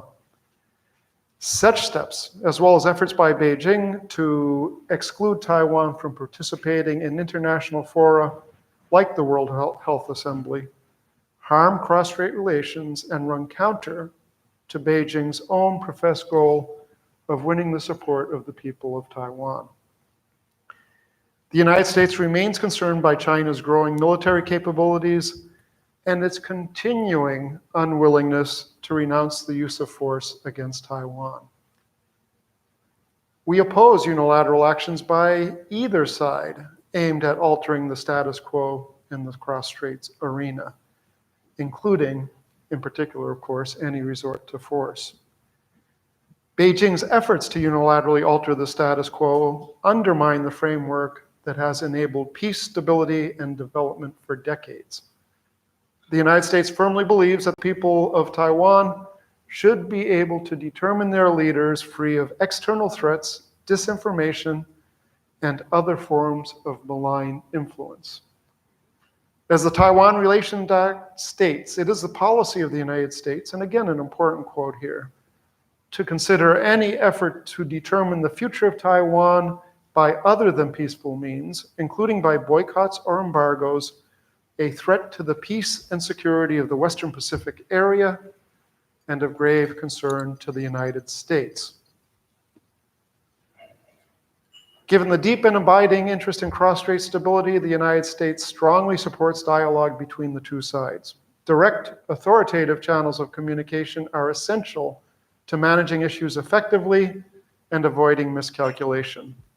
It is incumbent upon China to restore productive dialogue and to avoid further escalatory or destabilizing moves. The United States has urged consistently that Taiwan's ultimate status be resolved peacefully to the satisfaction of the people on both sides of the strait. We encourage both sides of the strait to demonstrate patience, flexibility, and creativity in resolving their differences. I will close by affirming that the United States strives to improve our economic partnership with Taiwan, support Taiwan's self-defense capabilities, deepen the bonds of friendship between our two peoples, and promote Taiwan's ability to make positive contributions to the international community. Taiwan is not just a vital and reliable partner in the Indo-Pacific region, it is a force for good in the world. That is why Taiwan merits our continuing support. Thank you, Jim. Ambassador Aikau. Thank you, Roy. And I've always had a great respect for MBR for its role in U.S. foreign policy making, particularly in Asia, and particularly on IPR protection. So it's a great honor to be a part of this conversation. And you touched a little bit on 19th century sort of a grand scheme of international grand scheme of things, and of course that its famous quote is by Lord Palmerston: "There's no eternal allies or no perpetual enemies. And there are only perpetual and eternal interests, and that's what we follow," or something like that. And is that relevant in today's world? And of course, it's not. Because that statement was made in the midst of a balance of power, balance of power world in the 19th century in the UK. So for starters, it was repeating that today's alliances, unlike the 19th century Europe, are deeply, fundamentally grounded in a shared universal values such as democracy, rule of law, human rights. And what is unique about the United States is it has many of such alliances, and that is not the case for other strategic competitors. And Japan and the United States share those fundamental value system and universal values. And our alliance is firmly grounded in such a universal value system. So oftentimes some leaders in Asia,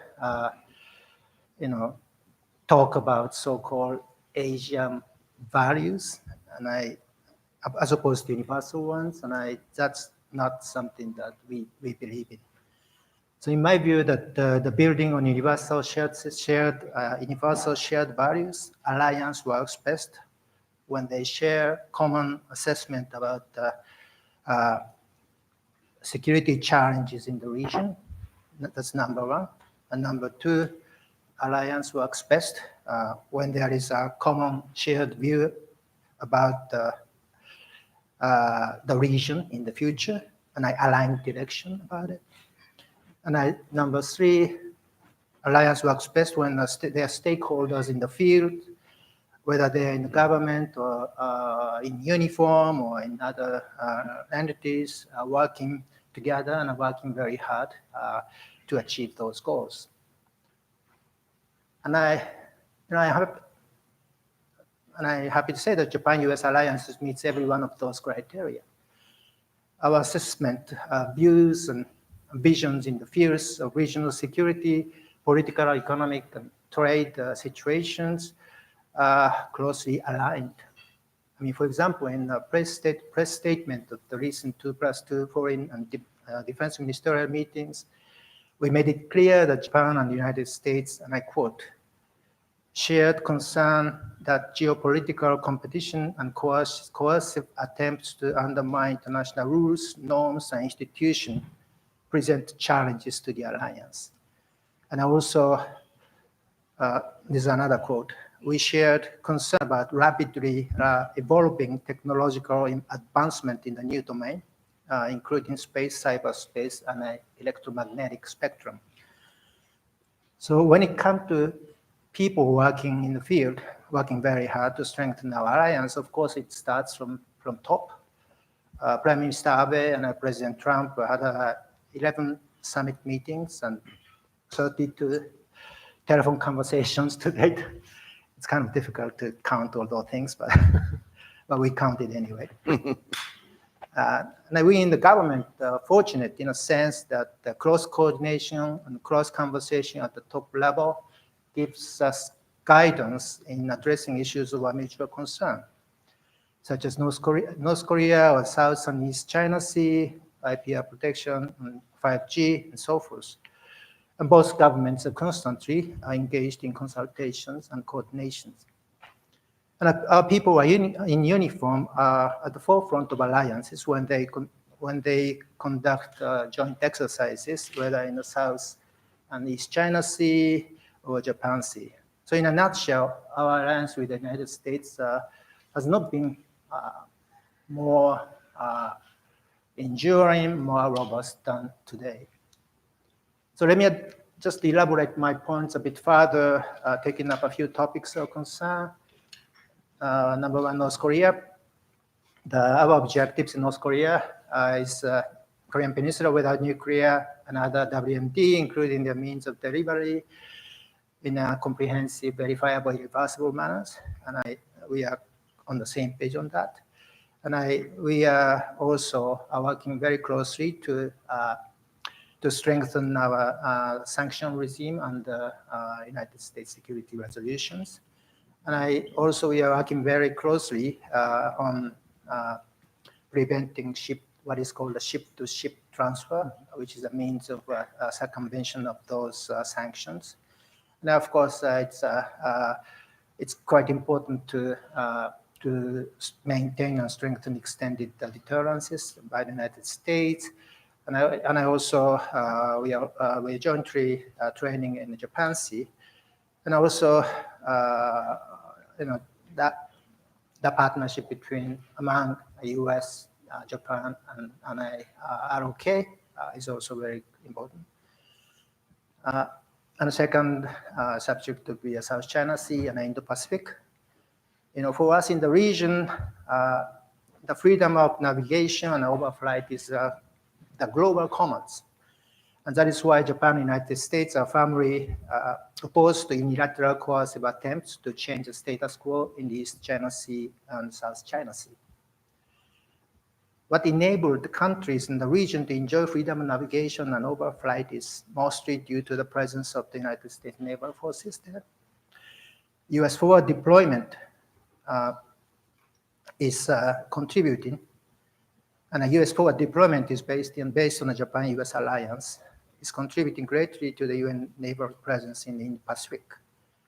In the South China Sea, naval ships belonging to Japanese naval self-defense forces are conducted jointly with the United States Navy all the time since last year.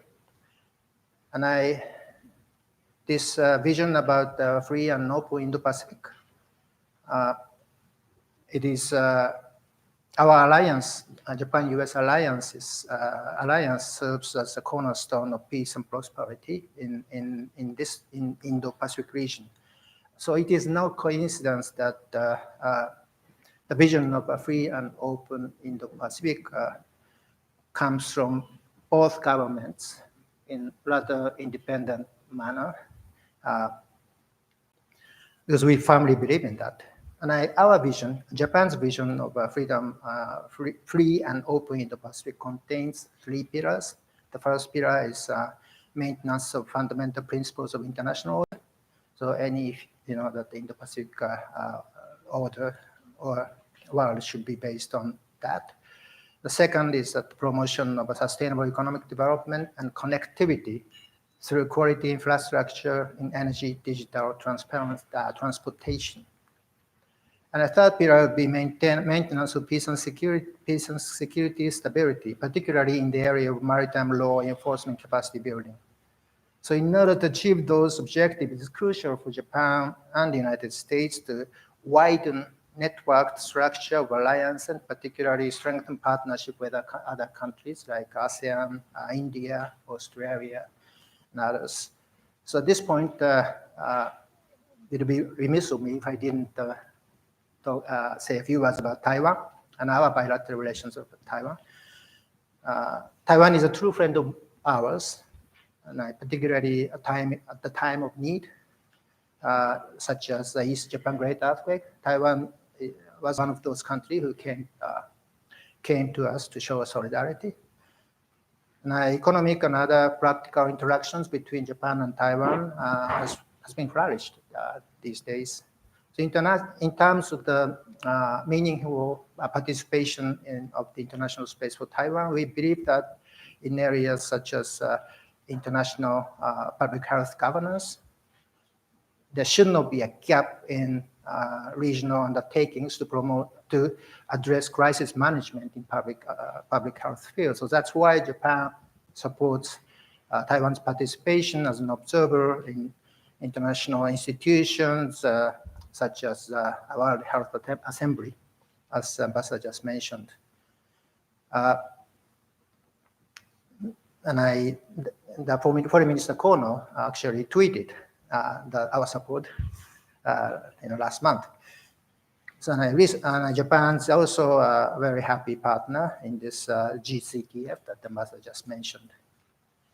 And let me say a few words on bilateral relations with China. As this assembly, FBR assembly, is dominated by China-related issues. And I'm just say a few words on our bilateral relationship. And the rise of China presents opportunities and challenges, maybe more of the latter than the former in today's world. Yet in China's not so transparent political structure, we often wonder if our message or concerns have really reached to or come across with the top leadership. And Prime Minister Abe is a strong believer in getting his message or concerns directly with leaders. And I, of course, obviously, we have many concerns. But the Prime Minister Abe is a firm believer in talking to leaders in other countries, particularly those countries we have concerned over. So it took 7 years, actually, for Prime Minister Abe to visit China. And his visit took place in October of last year in a bilateral context. No Prime Minister has ever paid an official visit to China since 2011. And no Chinese president has visited Japan since 2010, which is not normal, purportedly due to the Senkaku Island. But over the during that last eight years, there were many of the things that China did. The cancellation of high-level meetings is one. The embargo of the rare earth is another. But with the Prime Minister Abe to Japan, his visit to China, our bilateral relations were back to what we call normal track. By that I mean leaders could talk to each other directly. So, but some pundits, I'm very frank here, that some pundits here at the time argued that Prime Minister Abe's visit to China did disservice to the United States because the United States is at the time pushing back on China on many fronts, and others argue that the Prime Minister Abe's visit reflected the kind of so-called insurance policy on our part because of the situation here, but nothing is further from truth. As I said, the Prime Minister Abe's visit to China took place in the context of bilateral dynamics, and so we are now back on track. And our objective is actually aimed at leveraging our resources, diplomatic, economic, or political resources, to create a space where China can play a more constructive role in the regional undertakings. So it is no small achievement that Prime Minister Abe, when he visited China, agreed with President Xi on the importance of the implementation of all United Nations Security Council resolutions on vis-a-vis North Korea, or on holding the first expert meeting of the maritime and aerial communication mechanism between China and Japan in order to forestall any unintended consequences. And the signing of the agreement of maritime search and rescue is also a no small accomplishment. So let me conclude my remarks by touching on a kind of promising area of huge potentiality in the context of a Japan-US alliance, which is science and technology cooperation. As we know that China is aggressively developing artificial intelligence, robotics, and other advanced technologies under the state's initiative, as reflected in China Manufacturing 2025. And against such a background, Japan and the United States need to take a leadership role in creating an enriched innovation ecosystem through finding a balance between the ensuring of security and privacy protection and the creation of innovative, deregulated environment to foster new business opportunities. So you know that the cutting-edge, potentially game-changing technologies such as artificial intelligence could have a huge impact on the security of the region. So our potential area for cooperation includes space. Japan is in the process of completing its quasi-Zenith satellite system. It's kind of a Japanese version of GPS. And also area of artificial intelligence, we are lagging in terms of the computing itself, but that society is delving into a sort of what is called the international Internet of the Things. So all the equipment is linked through the internet and website, so that we have a advantage in manufacturing the material things. So that's also a great area of potential. And the quantum science, including the quantum computing, is another. So those are the things that we need to work further in the future. So with that, let me conclude my remarks. Thank you very much. Well, before I turn to the audience for their questions, let me ask each of you one question related to your remarks enduring. And my take of your presentation is that the unique aspects of the U.S. relationship with Taiwan are related to Taiwan status, to cross-strait tensions, to the claims that Beijing has on Taiwan. The enduring speaks to the bulk of your presentation, which is all of the other things that we do together, very few of which make the headlines. In Washington, we focus on the unique, and yet all the other issues are worthy at least of as much attention. I'd appreciate if you could take a minute or so and help us, as this very informed audience, think of strategies to highlight the strengths, the enduring pieces of our relationship with Taiwan, such that we're not consumed with focus on the unique, which I think can be to the detriment of our important relationship. To Ambassador Aikawa, thank you for a really sweeping presentation of Japan's interests and how it's accomplishing them. It speaks to the point I made at the introduction, which is in 2009, there were real worries about the durability of our bilateral relationship. And here we are a decade later, and you said it, and I said it, and I firmly agree that our alliance across the board in all dimensions has really never been at a stronger place. As an experienced diplomat from Japan, I would appreciate, and I think the audience would like to hear your assessment of, as you look at this last decade, what are the elements that have led to a Japan that is such in such a different place from where it was a decade ago, and why that alliance relationship is in so much stronger a place? Jim, let me start with you. Well, I'm going to start off and take a slightly different spin on your two words, unique and enduring. People don't really focus on the fact that it is the Taiwan Relations Act that is at the core of U.S. policy towards Taiwan, in the sense that you had an act, a piece of legislation, almost unanimously passed by Congress and signed by the President through non-peaceful means and without the consent of the people of Taiwan, would be a serious matter of concern that would indeed force consultations with Congress. So what does that do? That puts limits. It puts a definition in, and I know somebody out here can come up with something like that, but I can't really on my own think of any other bilateral relationship that the U.S. conducts right now that is governed not by policy that can be changed by a president unilaterally, but by law. That by a law that has specific requirements in it, specific responsibilities, and notes the responsibility of Congress for this relationship. I think that's unique. That is based on a huge convergence of interests. The biggest, the most obvious one being the transformation of Taiwan. You have what we call a beacon of democracy. Nobody even thinks. I just say it and everybody says, oh yeah, Jim, that's a slogan, get on with it. What does that mean? That means if you run into any young Taiwanese under 35 years of old, they have a democracy chip in their DNA. They expect to elect their leaders. They expect to be able to criticize their leaders.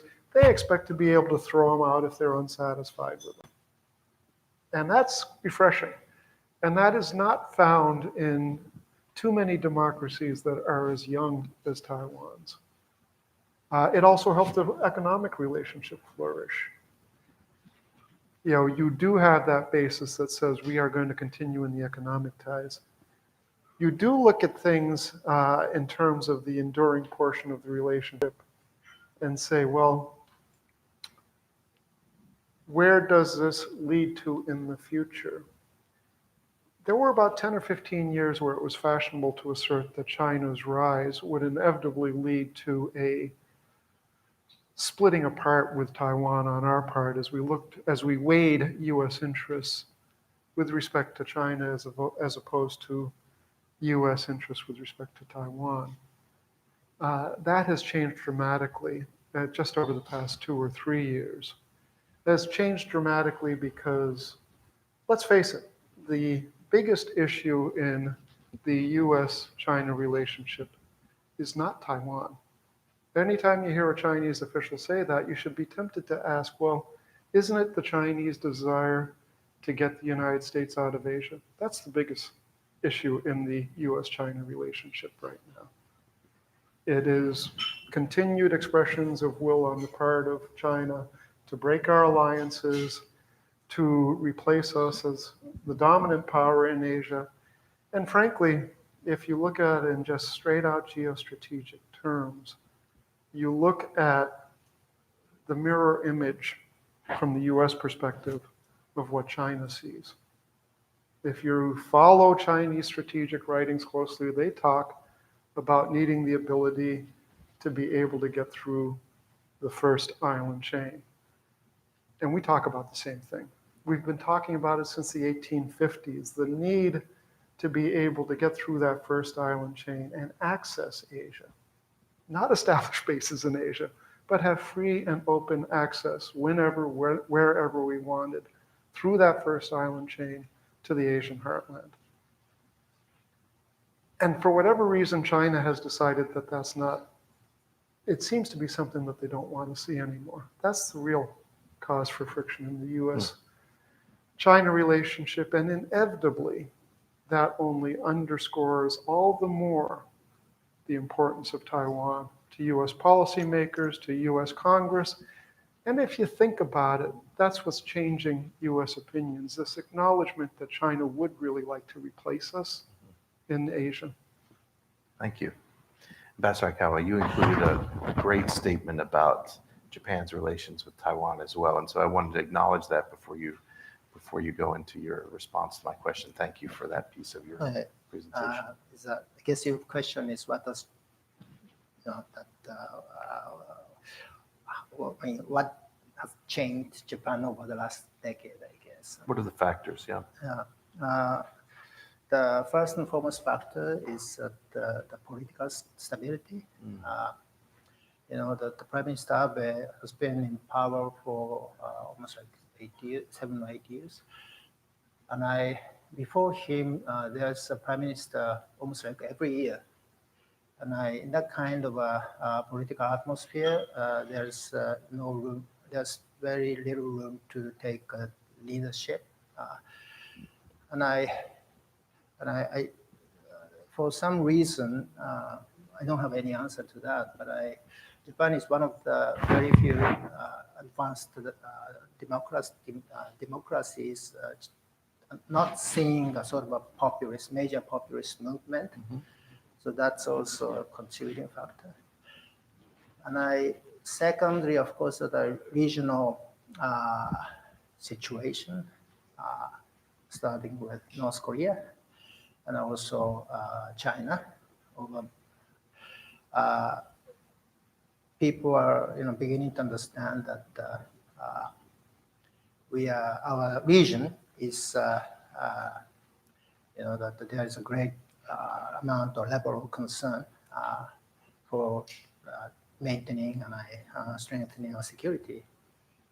And so that's the regional situation is, I guess, another aspect. And third aspect is this great East Japan earthquake, which took place 2011, and that was a huge awakening call for Japanese. And since then, that I don't see many. I mean, before the earthquake, for example, that the support for our self-defense forces, of course, that it's 70% or so, but after that, it's almost like rose to 90%. And I also, that what is called Tomodachi operation, friendship operation, that the U.S. forces they are conducted. I mean, everyone is grateful for that.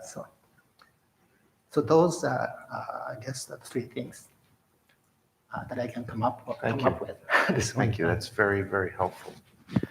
Well, listen, we have just under 10 minutes before we want to reposition for our final keynote presentation. Let's take a couple of questions and then ask our two presenters to offer responses. So right here is one, and then, well. Hi, Chia Cheng with United Daily News Group Taiwan. I have questions for Ambassador Moriarty. Hi. First question is, can we expect TIFA talks to happen this year?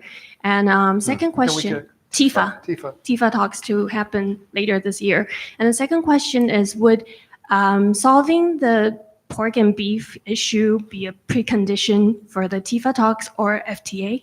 Thank you.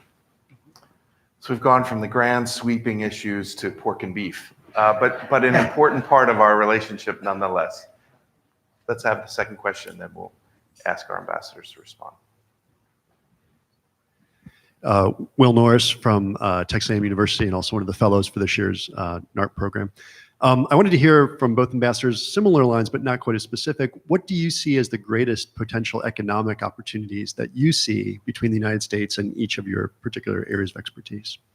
So for instance, US-Taiwan, what's the greatest economic opportunity specifically right now today? And US-Japan, what's the greatest economic opportunity with the eye of that strategic relationship?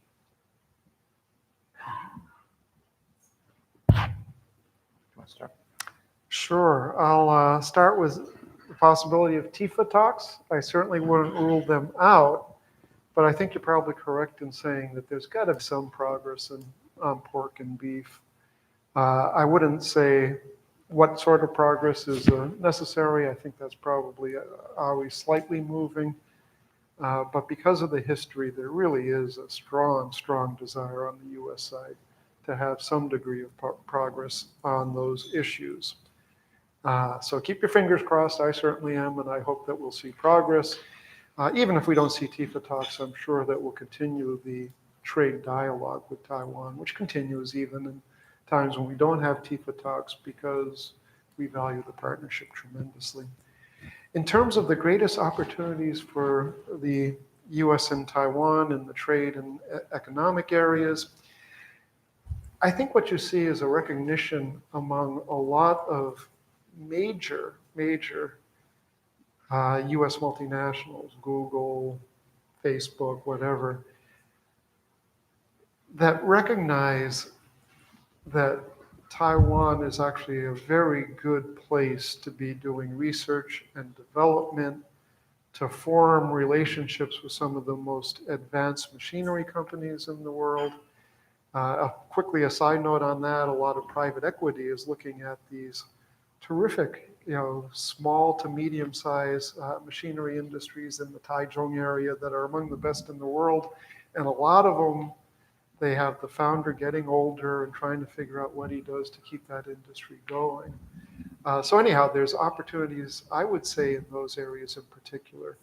Taiwan's real special characteristic is it's a Chinese-speaking functioning democracy with strong rule of law and an extremely educated workforce, particularly in the technical spheres. So it's a golden opportunity for a lot of US-based companies. We'll see how things develop with respect to trade with China. But even if trade with China rebounds, if we find a way to solve some of those issues, I think the interest won't change because there is a legal system in Taiwan that the companies trust, much better protection for intellectual property.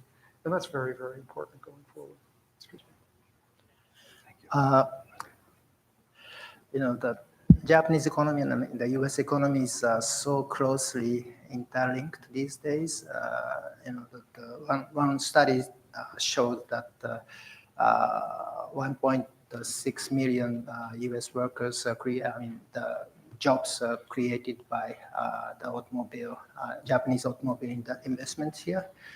So it's there have been great opportunities, economic opportunities between the U.S. and Japan in terms of manufacturing, particularly auto manufacturing, in terms of all those high-tech areas, the Internet of Things, and bio. The strength of U.S. economy is it's kind of a power to create ecospace for innovative, for innovations. So that's and Japanese companies, of course, are making the most of those the strength that the U.S. economy could provide, and particularly in the area of those high-tech areas. There are many companies. Actually, there are many companies investing more in those high-tech areas in San Francisco or in Boston these days. So that's certainly great opportunities. And I not to mention that the U.S. is the largest consumer market. So that's for Japan. I mean, that's for us. The U.S. is presenting a huge consumer market at which that a lot of Japanese companies are making the most of. Well, our two ambassadors, thank you very much for your thoughts and for your response to our questions. Please join me in thanking them, and then we'll take a short break as we reposition for our panel. Thanks so much, Tim. Thank you for thinking this for the earthquake.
a quiet, well-disciplined group.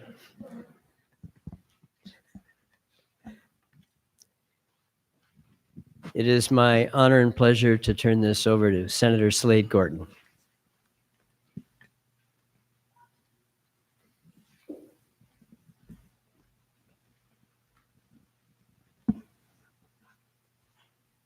Randall Schreiber is a relatively young man, perhaps halfway through his journey through the federal government as a public servant. He started as a lieutenant in the Navy in the intelligence department, went to the Department of Defense, from the Department of Defense to being a Deputy Assistant Secretary of State, and now back as an Assistant Secretary of Defense. But between his current position at Defense and his previous one in the Department of State, he was in the private sector as a consultant in a partnership with Richard Armitage, a former Undersecretary of State. My relationship with Secretary Armitage was as a member of the 9/11 Commission, when the Undersecretary was one of the witnesses on the biggest and most publicized of all of the public hearings we held. Biggest and most publicized because it took place just about 3 or 4 days after the publication of an expose of the Bush administration by Richard Clark. Richard Clark had been the chief terrorism counsel to President Clinton and very much a favorite in that administration. Stayed on for a while with the Bush administration in a lesser position, which he represented, resigned and wrote a book basically blaming 9/11 on President Bush. So when Richard Armitage, who was Bush's Undersecretary of State, stood up to testify, one of my colleagues asked him whether or not he'd read Richard Clark's book. I gave it a Washington, D.C. read, he said. I looked for my name in the index. I've never forgotten that one, and I have a warm spot in my heart for Randall Schreiber's previous partner and I assume friend. In any event, Randall Schreiber is here to be our penultimate keynote speaker to this wonderful 2-day session. And with that, Randall Schreiber, whom I have just met.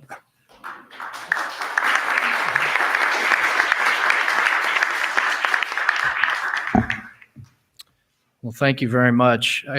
I'm not going to say every day at the Pentagon is wonderful and easy and great, but you do get some special experiences when you're in jobs like this. And certainly an honor I'll never forget is being introduced by Senator Slade Gorton. So thank you, sir, for that. And thank you for your years and years of service and your continuing interest and devotion to this region and helping support American interests there. Thanks, Rich and Roy and Phil and everybody who's had a hand in putting this together and facilitating my participation. This is a fantastic event. I'm cognizant that I'm standing between you and the end of it and whatever plans you might have, whatever bars have good happy hour rates, but happy to close the session after what I understand have been very, very excellent discussions. I'd like to talk briefly about our Indo-Pacific strategy and some of the major challenges we're facing and how Department of Defense is implementing our national defense strategy and our new Indo-Pacific security strategy. So last week, or maybe 2 weeks ago at Shangri-La, we issued our new Indo-Pacific strategy report. It is a strategy report. It is not a new strategy, but it is a comprehensive public articulation of how DoD plays its role in implementing our White House-led Indo-Pacific strategy. And we talk, just talk about the Washington read. I know everybody turns to see how their country is mentioned and how we word certain things. And we did take a lot of time and particular care and interest in all that. So naturally, we talk a lot about our unfolding competition with China. But it's important to note it's also nested under a whole of government strategy. We have an important role, but not the only role. So we do talk about our economic strategy. We talk about the whole of government efforts that are being developed. So that's also the purpose of the report, is to explain how we nest under that. Being as such that it's part of a whole of government strategy, it's embedded in our vision for a free and open Indo-Pacific and the shared responsibility we have to uphold that. And so we are part of an effort to promote what we view as enduring and widely shared values and principles. These include respect for sovereignty, independence of every nation, no matter its size, peaceful dispute resolution without coercion, free, fair, and reciprocal trade and investment, and adherence to international rules and norms. Sustaining a free and open order will only be possible through the maintenance of a robust and persistent U.S. military presence and credible combat power, as well as the region's collective adherence to international rules and standards. We think these principles are widely shared and supported, but they aren't supported by everyone, and not everyone shares this vision. We understand from not only words but actions and stated intentions that although China has benefited from a free and open order, the CCP under General Secretary and Chairman Xi Jinping's leadership is challenging the rules-based order and is working to transform this order to one that's more favorable to its authoritarian governance model. China is, of course, not alone. We see other challenges in the region. Russia's actions continue to undermine the rules-based order. We have continuing rogue and dangerous behavior from North Korea. We have backsliding toward illiberal governance in countries such as Burma and Cambodia, which challenge norms related to rights, religious freedom, and dignity. We have persistent and evolving threats by non-state actors and terrorist organizations, and we've seen recent attacks in the region, particularly Southeast Asia. We have emerging threats across a range of domains, including what we regard as relatively new domains in the military space, such as space and cyber. And we have continuing transnational threats, such as natural disasters and the impact of climate change. Chinese ambitions, however, are of pressing concern. As we've outlined in our national security strategy, China seeks to shape a world order that is inimical to U.S. interests and values. They're leveraging their military modernization, they're using influence operations, engaging in predatory economic behavior and statecraft, and coercion to pressure countries to heed its political and security agenda and ultimately reorder the Indo-Pacific to its advantage. So in other words, China's assertive behavior and activities are designed with a clear purpose: to displace the United States in the Indo-Pacific region, to expand the reaches of its state-driven economic model, and to reorder the region to its favor, which is counter to our vision for a free and open Indo-Pacific order. This matters because if the CCP's authoritarian approach were to become ascendant, we could see a weakening of regional and global sovereignty of countries and leading potentially to the loss of access to global commons. We could see an erosion and certainly challenges to our system of alliances and partnerships. We could see an undermining of institutions such as ASEAN and its member states. We could see a diminishment of respect for individual and human rights and a potential normalization of the brutal repression underway in places such as Xinjiang and Tibet. And as we've seen just this past week, the people of Hong Kong who bravely spoke out against the controversial extradition bill, which could potentially expose them to China's justice system and further erode Hong Kong's judicial independence. I know Senator Gardner, in his remarks here, addressed that by saying that the demonstrators have shown to the world that Chinese democracy is alive and well and perfectly compatible with Chinese culture and history. So we do see different visions. We do see robust pursuit of their vision on the China side, which we believe puts us now on a path to long-term competition. Our competition with China is being played out in three specific ways. First, the region is increasingly confronted with a more militarily assertive and confident China that is willing to accept friction in pursuit of its interests. The CCP, under the leadership of Chairman Xi, is challenging the rules-based order. We see this clearly in the South China Sea and in Beijing's approach to Taiwan, just to name two examples. With respect to the South China Sea, despite Chairman Xi's pledge made in the Rose Garden of the White House in 2015, China has militarized the South China Sea. They've conducted land reclamation on an unprecedented scale, which involved extraordinary environmental degradation and destruction. They've militarized its artificial features to assert its sovereignty claims in disputed waters. Early last year, China delivered anti-ship cruise missiles and long-range surface-to-air missiles to its Spratly Island outposts, a clear sign that its intentions are not benign. Regarding Taiwan, we see a whole-of-government campaign to intimidate, coerce, and destabilize Taiwan. The CCP is seeking to diplomatically isolate Taiwan by stripping away diplomatic allies. It applies economic pressure by cutting tourism. It seeks to undermine Taiwan's democracy by meddling in its elections.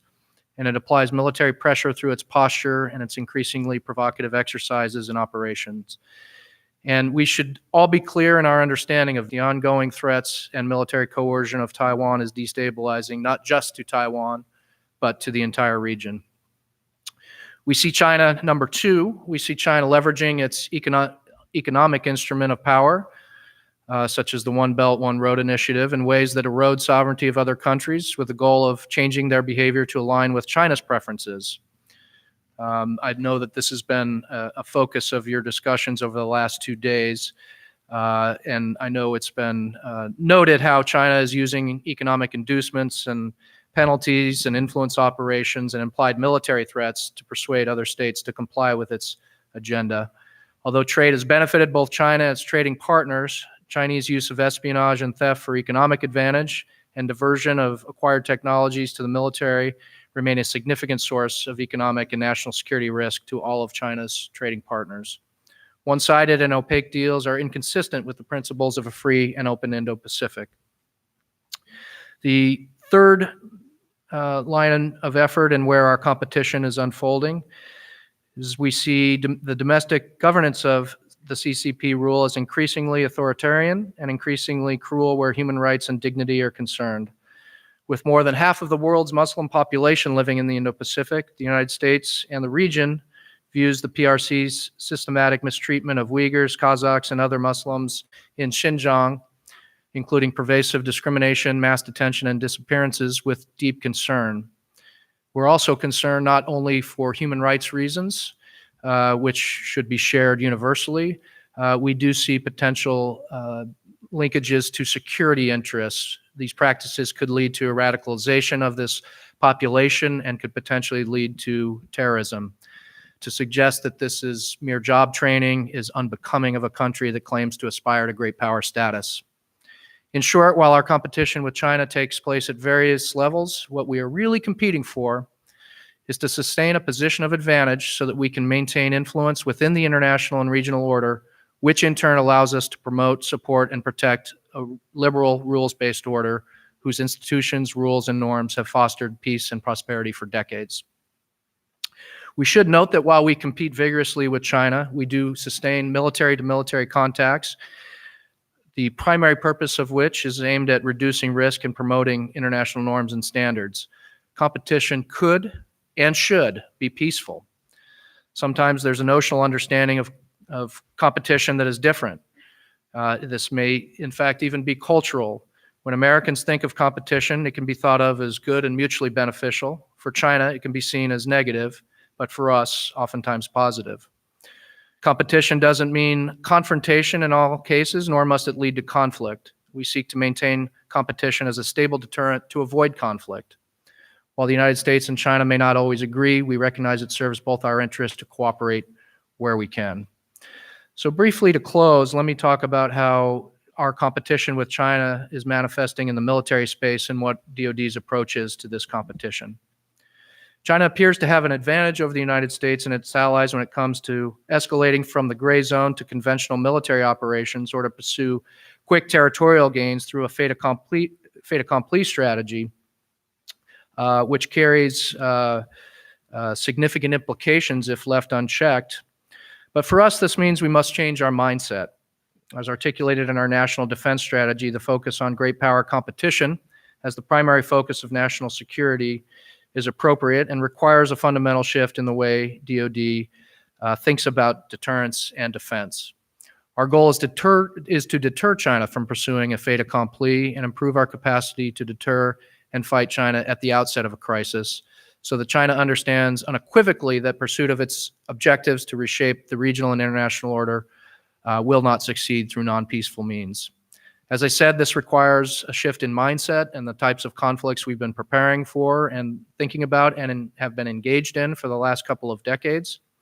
And now we must think about something other than a binary approach of peacetime versus wartime and more to a mindset of enduring competition, where clear winners and losers are not always evident on a daily basis and where rules may often be fluid and open to interpretation. We're no longer in a period of overwhelming American dominance, but rather in one in which our armed forces are adapting to fight against near-peer competitors. Thus, instead of expecting to dominate the opponent, our armed forces are learning to expect to be contested throughout the fight while achieving the political objectives set for them. In light of these challenges, we are changing our mindset, and we have issued our Indo-Pacific strategy report, which details our fundamental approach centered around what we call the 3 Ps: preparedness, partnerships, and promoting a networked region. With respect to preparedness, we are working to increase the lethality of the joint force and posturing ourselves in ways that are more appropriate for near-peer competitors. We're increasing our investments in contested domains like cyber and space and other emerging technologies. With respect to partners and allies, we are interested in allies that themselves are more capable and able to protect their own sovereignty and their own interests, but also partners that are willing to provide access, provide diversification and dispersal opportunities, and help us compete in a region that is increasingly contested by virtue of China's growing capabilities. And finally, promoting a networked security architecture is important. We had, of course, a legacy of a hubs and spokes approach that is reliant on our bilateral alliances.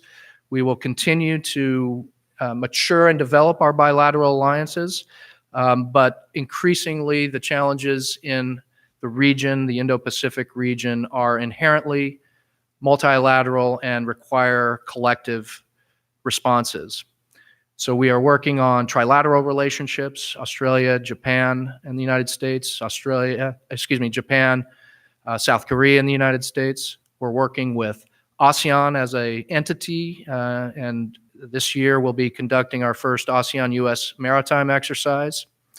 And we are working through capacity building to be enablers to greater networking in the future. We have an initiative called the Maritime Security Initiative, which is focused on giving capacity to countries so that they can sense, share, and ultimately contribute to maritime security in the region. We support ASEAN member states in this initiative and are very active in developing the future security architecture so that it is more networked. So to conclude, we do see long-term strategic competition with China as the defining challenge of our generation and possibly beyond. Our trajectory is largely driven by the ambitions of Chairman Xi and the CCP elite and the acquisition of capabilities that they apply toward realizing their ambitions. We remain open to changing this trajectory, and our vision for a free and open Indo-Pacific is in fact inclusive and affirmative for any country, China included, who choose to support the enduring principles embedded in our vision. But we should be clear, these are consequential times and consequential decisions we must take. The costs associated with complacency will be extremely high. But the benefits of competing well and competing to prevail are equally high. With that, I look forward to any questions, comments, criticisms, but thank you again, Rich and Senator Gordon, for giving me this opportunity.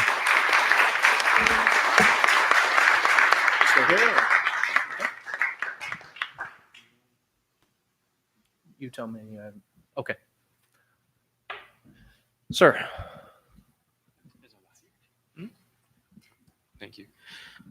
Thank you, sir, for coming to speak with us today. My name is Jim Platty, assistant professor with the Air War College and an NARP fellow. You mentioned about cyber and space domains, and I was just wondering if you could expand a little bit on what DoD is doing and working with allies and partners in the region to establish norms and deterrence postures in those two domains. Thank you. Thanks. So we have a new cyber strategy at the Department of Defense, and that strategy does talk about working with partners and allies. We are doing a number of things on space, some of which is well documented in the media, the efforts to create a new Space Force, interim step to create the Space Command.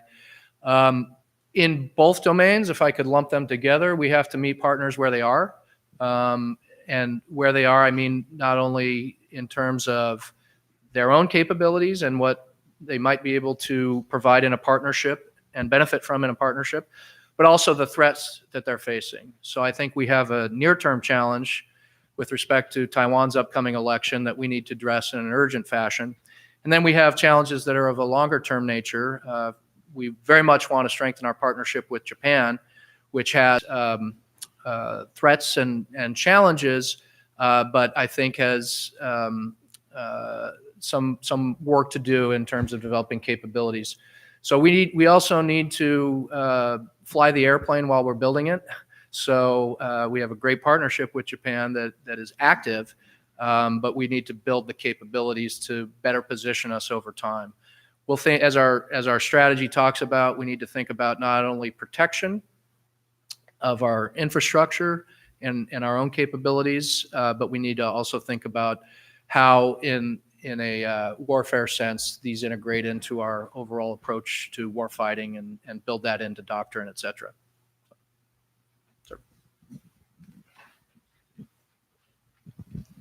Thank you, Randy. Dong Huiyu with China Review News Agency of Hong Kong. And next week, President Trump will meet President Xi in Japan. How would you prepare for this meeting in terms of meal-to-meal relations to make the meal-to-meal relations to continue to be the stabilizer rather than destabilizer of the U.S.-China general relations? Thank you. Sure. We need to not only say that mill-to-mill relations are a stabilizing factor, we need to have activities that actually underscore that and support that. And so we've been asking our Chinese counterparts to do more meaningful work in the areas of a number of activities, but primarily illicit, illegal ship transfers to evade UN sanctions. China has voted for those sanctions, support those sanctions, but we need more action from China to take care of those activities that are taking place in Chinese territorial waters. Our representative at Shangri-La, still acting Secretary Shanahan, when he met with Minister Wei in Singapore, presented him with a gift. This was documented in the media, and it was a picture book of North Korean related ship-to-ship transfers that were taking place in Chinese territorial waters. It would be great if we could strengthen our cooperation military to military to deal with that real-world problem that is quite pressing and urgent.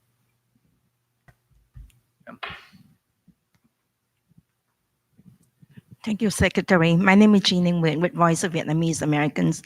Yesterday, Senator Gardner said that he received a hearing 2 weeks ago that Vietnam and the South China Sea could be the first instance of kinetic challenge from China. Do you concur with that? Also that we heard that Chairman Chao of Vietnam may come to visit President Trump soon in July. Has that been confirmed? And if so, is there any steps that the DoD or you would take to help foster the relationship between Vietnam and the U.S. to actually stabilize the situation in the South China Sea? Thank you. Well, Senator Gardner has been a great leader in the Congress on Indo-Pacific issues. His sponsorship and championing of the ARIA legislation was very significant, and we mentioned that in our strategy report as a great example of how the administration and Congress can work together, because we are very supportive of the ARIA legislation. His comments on where we may see kinetic action, I think, are reasonable. I hope we don't see it anywhere, but certainly the South China Sea is an increasingly dangerous space given the activities that are going on there. And we've seen periods of higher tension between Vietnam and China, in some cases related to economic interests in the disputed territories. We hope there's not any kinetic action, but those are certainly two hotspots that we keep an eye on. So I think Senator Gardner's comments there are reasonable. With respect to a potential visit from General Secretary and President Trong, I think it remains of interest on our part, and President Trump issued that invitation when Vietnam played host for us in the second summit between President Trump and Chairman Kim. We, of course, understand health issues and the necessary period that may be required for the president to recover. So I don't think we're in a position now to talk about specific dates. But at DoD, we are very supportive of strengthening military and defense ties with Vietnam. Last year was a historic year, first aircraft carrier visit since the conflict we have. Secretary Mattis visited twice during a calendar year, including to look at the work we were doing at Bien Hoa to deal with the dioxin remediation, the Agent Orange that was left behind and caused continuing problems there. We have great cooperation on MIA cases where Vietnam is a terrific partner in helping us resolve those cases related to missing service members. So we're very supportive of the relationship, and if that meeting occurs, you can be sure we'll have a lot of input into that agenda.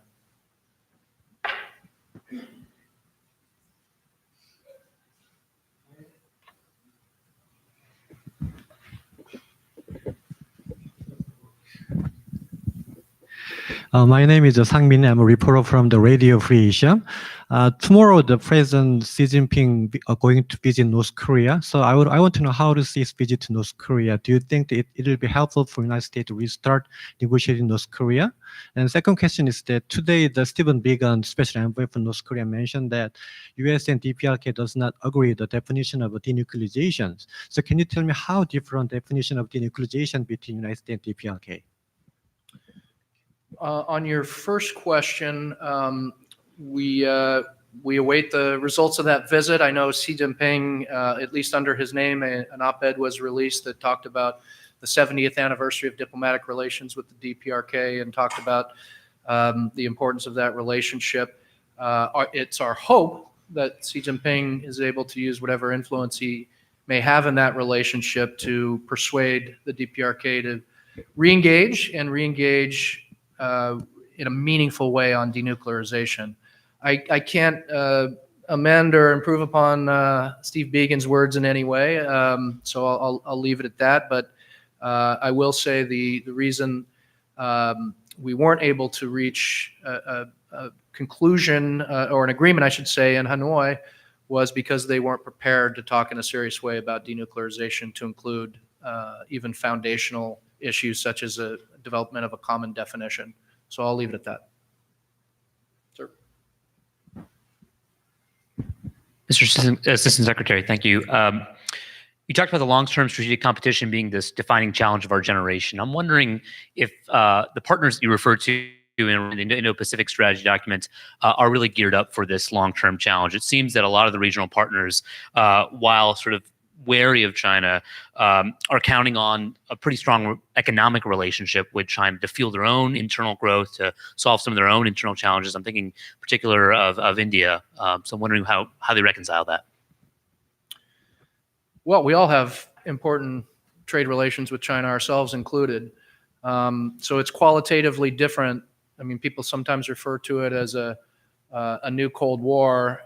It may share some of those qualities, but I can tell you that it'll be different if we're in this enduring state of competition, given how integrated we are in our economic ties, and that remains true for a lot of our partners. I think we meet partners where they are in a lot of ways, but one thing that we find almost universal agreement on is people want the protection of their sovereignty. They want to be able to make decisions from capital free from coercion or undue pressure. They want peaceful approaches to any dispute resolution. Those aren't U.S. initiatives or positions or principles. Those are widely shared, if not universal. So when we find we're engaging on those sets, we find rapid agreement. We don't ask countries to choose between a country like China and us. We do ask if we can support these principles and values and be a partner in promoting them. We don't ask countries to end any kind of trade or economic relations with China. We do say buyer beware, though, if China is approaching with deals that seem too good to be true and potentially involve debt traps and other ways to ultimately gain more leverage and influence over the country in question. Secretary Mattis used to say there's more ways than one to lose sovereignty. You can lose it with a soldier holding your territory with a rifle and bayonet in his hands, or you can lose it through a bad economic choice.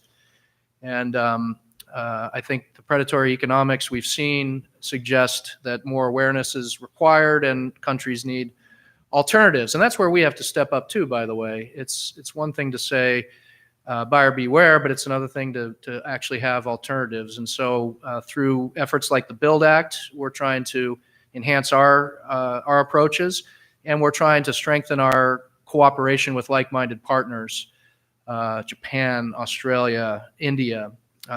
You asked specifically about India. They jealously guard their non-aligned status. They have an important relationship with China. But I can tell you I see a lot of convergence on the strategic landscape and the kinds of things we need to be doing together to prepare for that. Sir. Thank you for your remarks. Bob Eichord from the Atlantic Council. On the issue of dual-use technologies and economic military fusion that they talk about, can you say a little bit more about that in terms of how you look at that question, how you're working with industry, U.S. industry, to perhaps increase their sensitivity to that issue? And are you seeing industry being more cautious with regards to this issue? Yeah, I think in general, awareness is better. And I think that's partly due to our efforts to educate and spread information. Frankly, for a long time, we were sort of unwitting partners to China's modernization, including their military modernization, because we didn't have our hands around this. There are some things you can do in sort of a general blanket way to tighten things up, but in other cases, it's going to have to be case by case with particular technologies.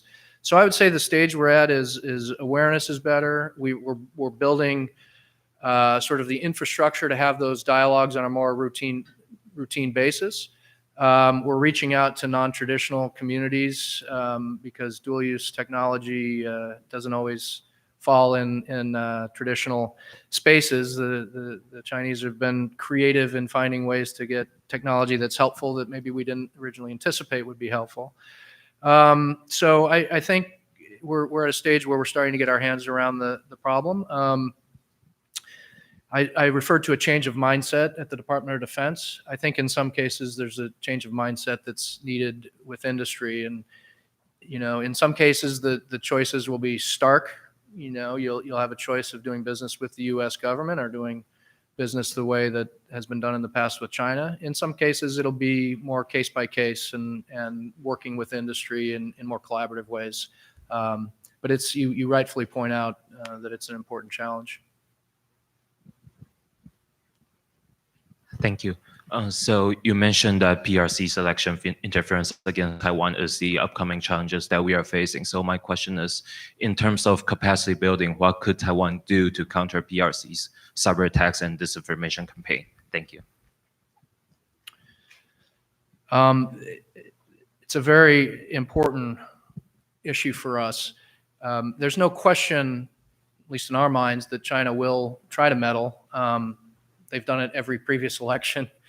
In 1996, it came in the form of missile exercises. In 2000, it was Zhu Rongji's finger wagging and threatening of the people of Taiwan. I think that the challenge is the sophistication on the PRC side is growing, and so what we expect this time is use of social media, cyber intrusions, etc. It starts with dialogue, and I won't get into a lot of details. You probably have some family relations that could tell you more about it than I could. And getting the right experts together, and then as required, we will make direct contributions to Taiwan's capabilities and capacity to deal with this as the election approaches. Ma'am. Thank you. April Herlevy with CNA and the National Asia Research Program. During your comments on promoting a networked security architecture, you explicitly mentioned ASEAN, but I'd like to hear more about other partners or regional institutions, both in the Indian Ocean and Oceania, that you think the Department of Defense could partner with. So we're sort of open to a variety of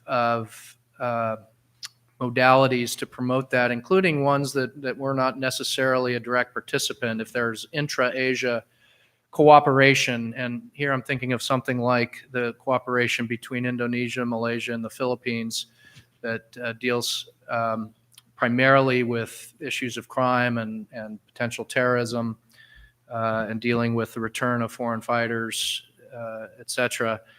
We don't have to be in the room. We don't have to be included in every hyphen relationship, but we do want to support them if they do have requests or requirements. And so even in a case like that, we're not at the table necessarily, but all our partners, Indonesia, Malaysia, Philippines in this case, know that we stand ready to help them in their efforts. There are other nascent efforts. Indonesia has Our Eyes initiative, which is counterterrorism related. Singapore has the Counterterrorism Information Facility. That's a regional initiative. It's owned by the region. Again, we're happy to play a supportive role if that's helpful. I think when it comes to maritime domain awareness and maritime security, we will be an integral part of whatever we're able to develop over the long haul because of the nature of the challenge and what we can bring to bear, but also how long the pole is in the tent for countries to develop that capability and capacity. We'd be fine if we got to a point where everybody could at least see what was happening in their 12 nautical mile sovereign territory for the maritime states. Even better if they can see and sense out to 200 nautical miles of their EEZs. But what we're really after is where they can see and share. Ultimately, see, share, and contribute, and have assets that can be responding in cases where it's needed. But if we can get to see, sense, and share, that'd be really good outcome. Sir.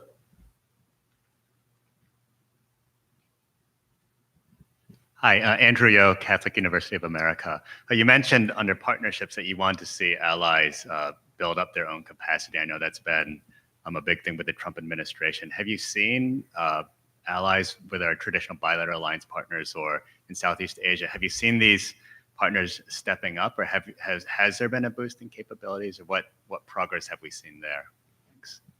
Yeah, I mean, you'd have to disaggregate and almost go country by country, but I think the general trend is toward more investment and an understanding and a willingness to share a larger portion of the burden. I think Japan is probably, or I should say, perhaps the best example of that. Japan is increasing not only its investments and its resources in its defense, but is also doing things post reinterpretation of Article 9 of its constitution to be more proactive in the region. be able to take on not only its own defenses and protection of its own sovereign territories, but as Prime Minister Abe has said, a proactive promoter of regional peace and stability. So we're seeing that in a variety of ways. You know,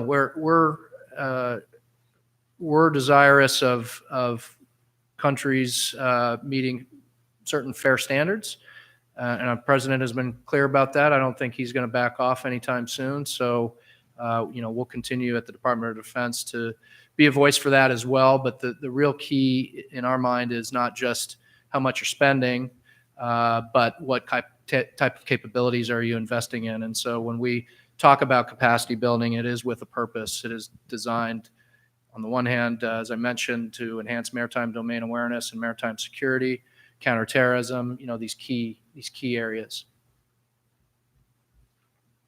Sure. VOA, Libo Liu. I have a question. Acting Secretary Shanahan has said famously, China, China, China, when he was asked what the top issue at the Pentagon is. Do you expect Secretary Esper to do the same thing? Thanks. I would expect continuity in support of an implementation of our national defense strategy. Certainly haven't seen anything that would suggest otherwise. And in fact, Secretary Esper, as Secretary of the Army, has been a key contributor to our efforts to implement the national defense strategy. He is somebody with substantial knowledge of the region and China. In fact, he and I used to teach a university course together on China. He's been a part of this administration's efforts, and so I don't see anything that would suggest we're not going to see continuity. But he'll have his chance if he's either acting or ultimately the nominee to put his mark on things. But from everything I see, he's committed to continuity on this front in particular. Sir. Thank you, Randy. I think the first Indo-Pacific strategy report is very historic, as well as 3P strategy, and including calling a Taiwan a country for the first time in 40 years in the United States, I think. I have been wondering, what is DoD's strategy over cybersecurity, including 5G, because China is trying to dominate the cyber world? Thank you. Yeah, well, thank you. Our Department of Defense has put out a strategy for cyber, and it's, as I mentioned, it's partly a development of our own capabilities to protect critical infrastructure, and that's also reflected in our 2020 budget request. It's also about developing new capabilities that can be integrated into our doctrine and ultimately our warfighting that may be of a different quality to have a deterrent effect, not just, in other words, not just protection, but to have a deterrent capability. With respect to 5G and the attention that's been given to Huawei in particular, it's very important to us that we have partners and allies with whom we can exchange sensitive information, that we can have high confidence, that we can plan and operate with high confidence that there won't be leaks or loss of intelligence. So I think we're at a stage now where we're trying to have conversations on the front end and identify where the risks and vulnerabilities may be. Not everybody starts from the same place. There are countries that are significantly invested in 4G technology from Huawei. They start in a different place than somebody who doesn't have that existing infrastructure. But we need to make everyone clear on what the vulnerabilities and gaps may be, and then ultimately what implications might be related to their choices. And again, our interest is in having allies and partners that we can share the most sensitive information and plan and operate with great confidence that it will be secure.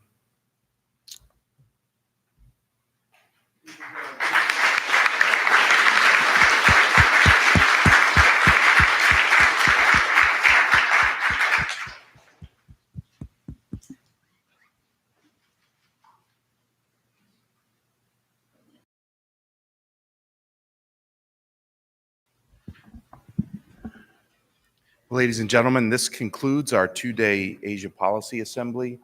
We're so deeply appreciative that you would join us here. And I'm glad to introduce my partner in this process, Dr. Phil Saunders, to say our final remarks.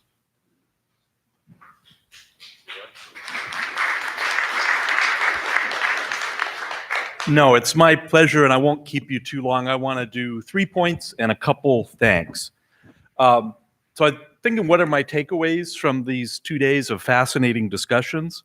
One that was central to pretty much everything was US-China competition.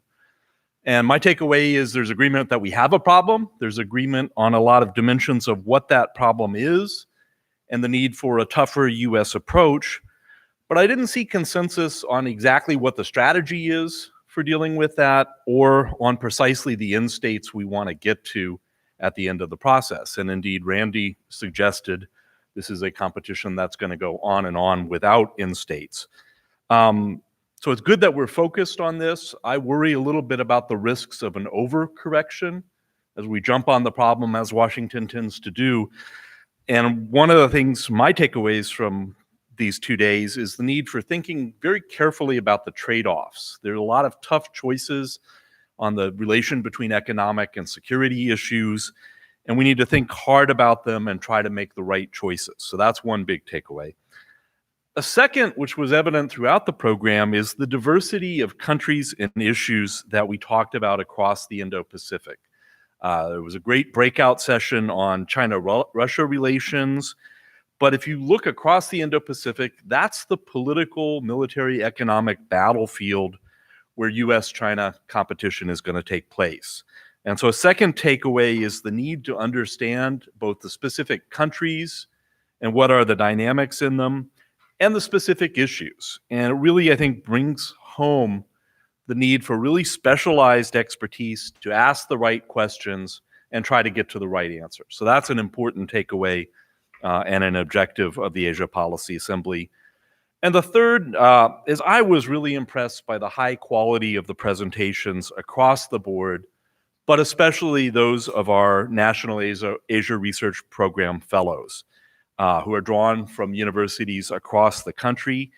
There's a general trend in political scientists toward a greater focus on discipline and methodology. But I think what these 2 days reminded us is this is important, but it's not a substitute for deep regional expertise. And in picking the fellows, we sought professors who had both of those things, who were well-grounded in methodology, but also knew their countries and regions really well. And I think that's the strategic purpose of the National Asia Research Program, is to support and build this community of younger experts and connect them to the policy community. And I should note that this is the work that they are doing, a lot of what you heard presented today, is important at the national level. But that's not the only way that it matters. So I note that Kristen Vicasi did very, very interesting work on rare earths and the way that it affects various aspects of our policy and what's our strategy for it. But she also consulted with the governor of Maine on a trip to Japan and China to promote the sale of lobsters throughout those countries. So there's benefit at the national level, there's benefit at the local level, and that's partly why the program looks across the country to get a diverse group of professors from a diverse group of places. So those are my 3 big takeaways. I want to give some thanks. I remember we had our first discussion about the National Asia Research Program, and there was sort of a line in there, we'll do an Asia Policy Assembly. And to have it go from that one line in a proposal to the 2 days of discussions that we've heard is really remarkable. So I want to thank Rich Ellings, Roy Camphausen, Michael Wills, and Dan Aum at NBR for their leadership in making this program happen. I want to thank specifically Ali Slawinski, who did more than anybody else to put together the speakers and the program that you heard, and did a great job with that. I want to thank Audrey Mosbacher, who managed all the logistics, including the great food we have. And I want to say that she went the extra mile by having her honeymoon here at the Willard just so we could get a good rate. So you gotta appreciate that dedication to a good cause. So if we can we get a hand for Ali, Audrey, all the NBR staff for their hard work?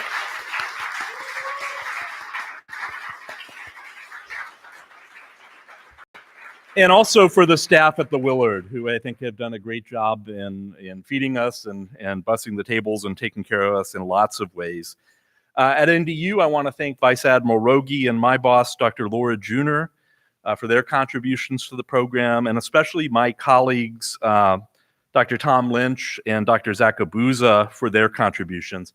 I have to give a special thanks to Catherine Reese, our Dean of Administration, to build this relationship and to do it in a way that's legal and that passes muster and to negotiate a good contract was an incredible amount of work. And we wouldn't be here today if Kathy hadn't spent all of that time. Then a couple last thanks, obviously, to our keynote speakers, Senator Gardner, Senator Gordon, and Assistant Secretary Shriver for their remarks. I think gave us a lot to think about, and Randy in particular, a good statement of where the administration is in dealing with China. I want to thank all our speakers who brought an extraordinary range of expertise and insights to their presentations, both in the plenary sessions and the breakout.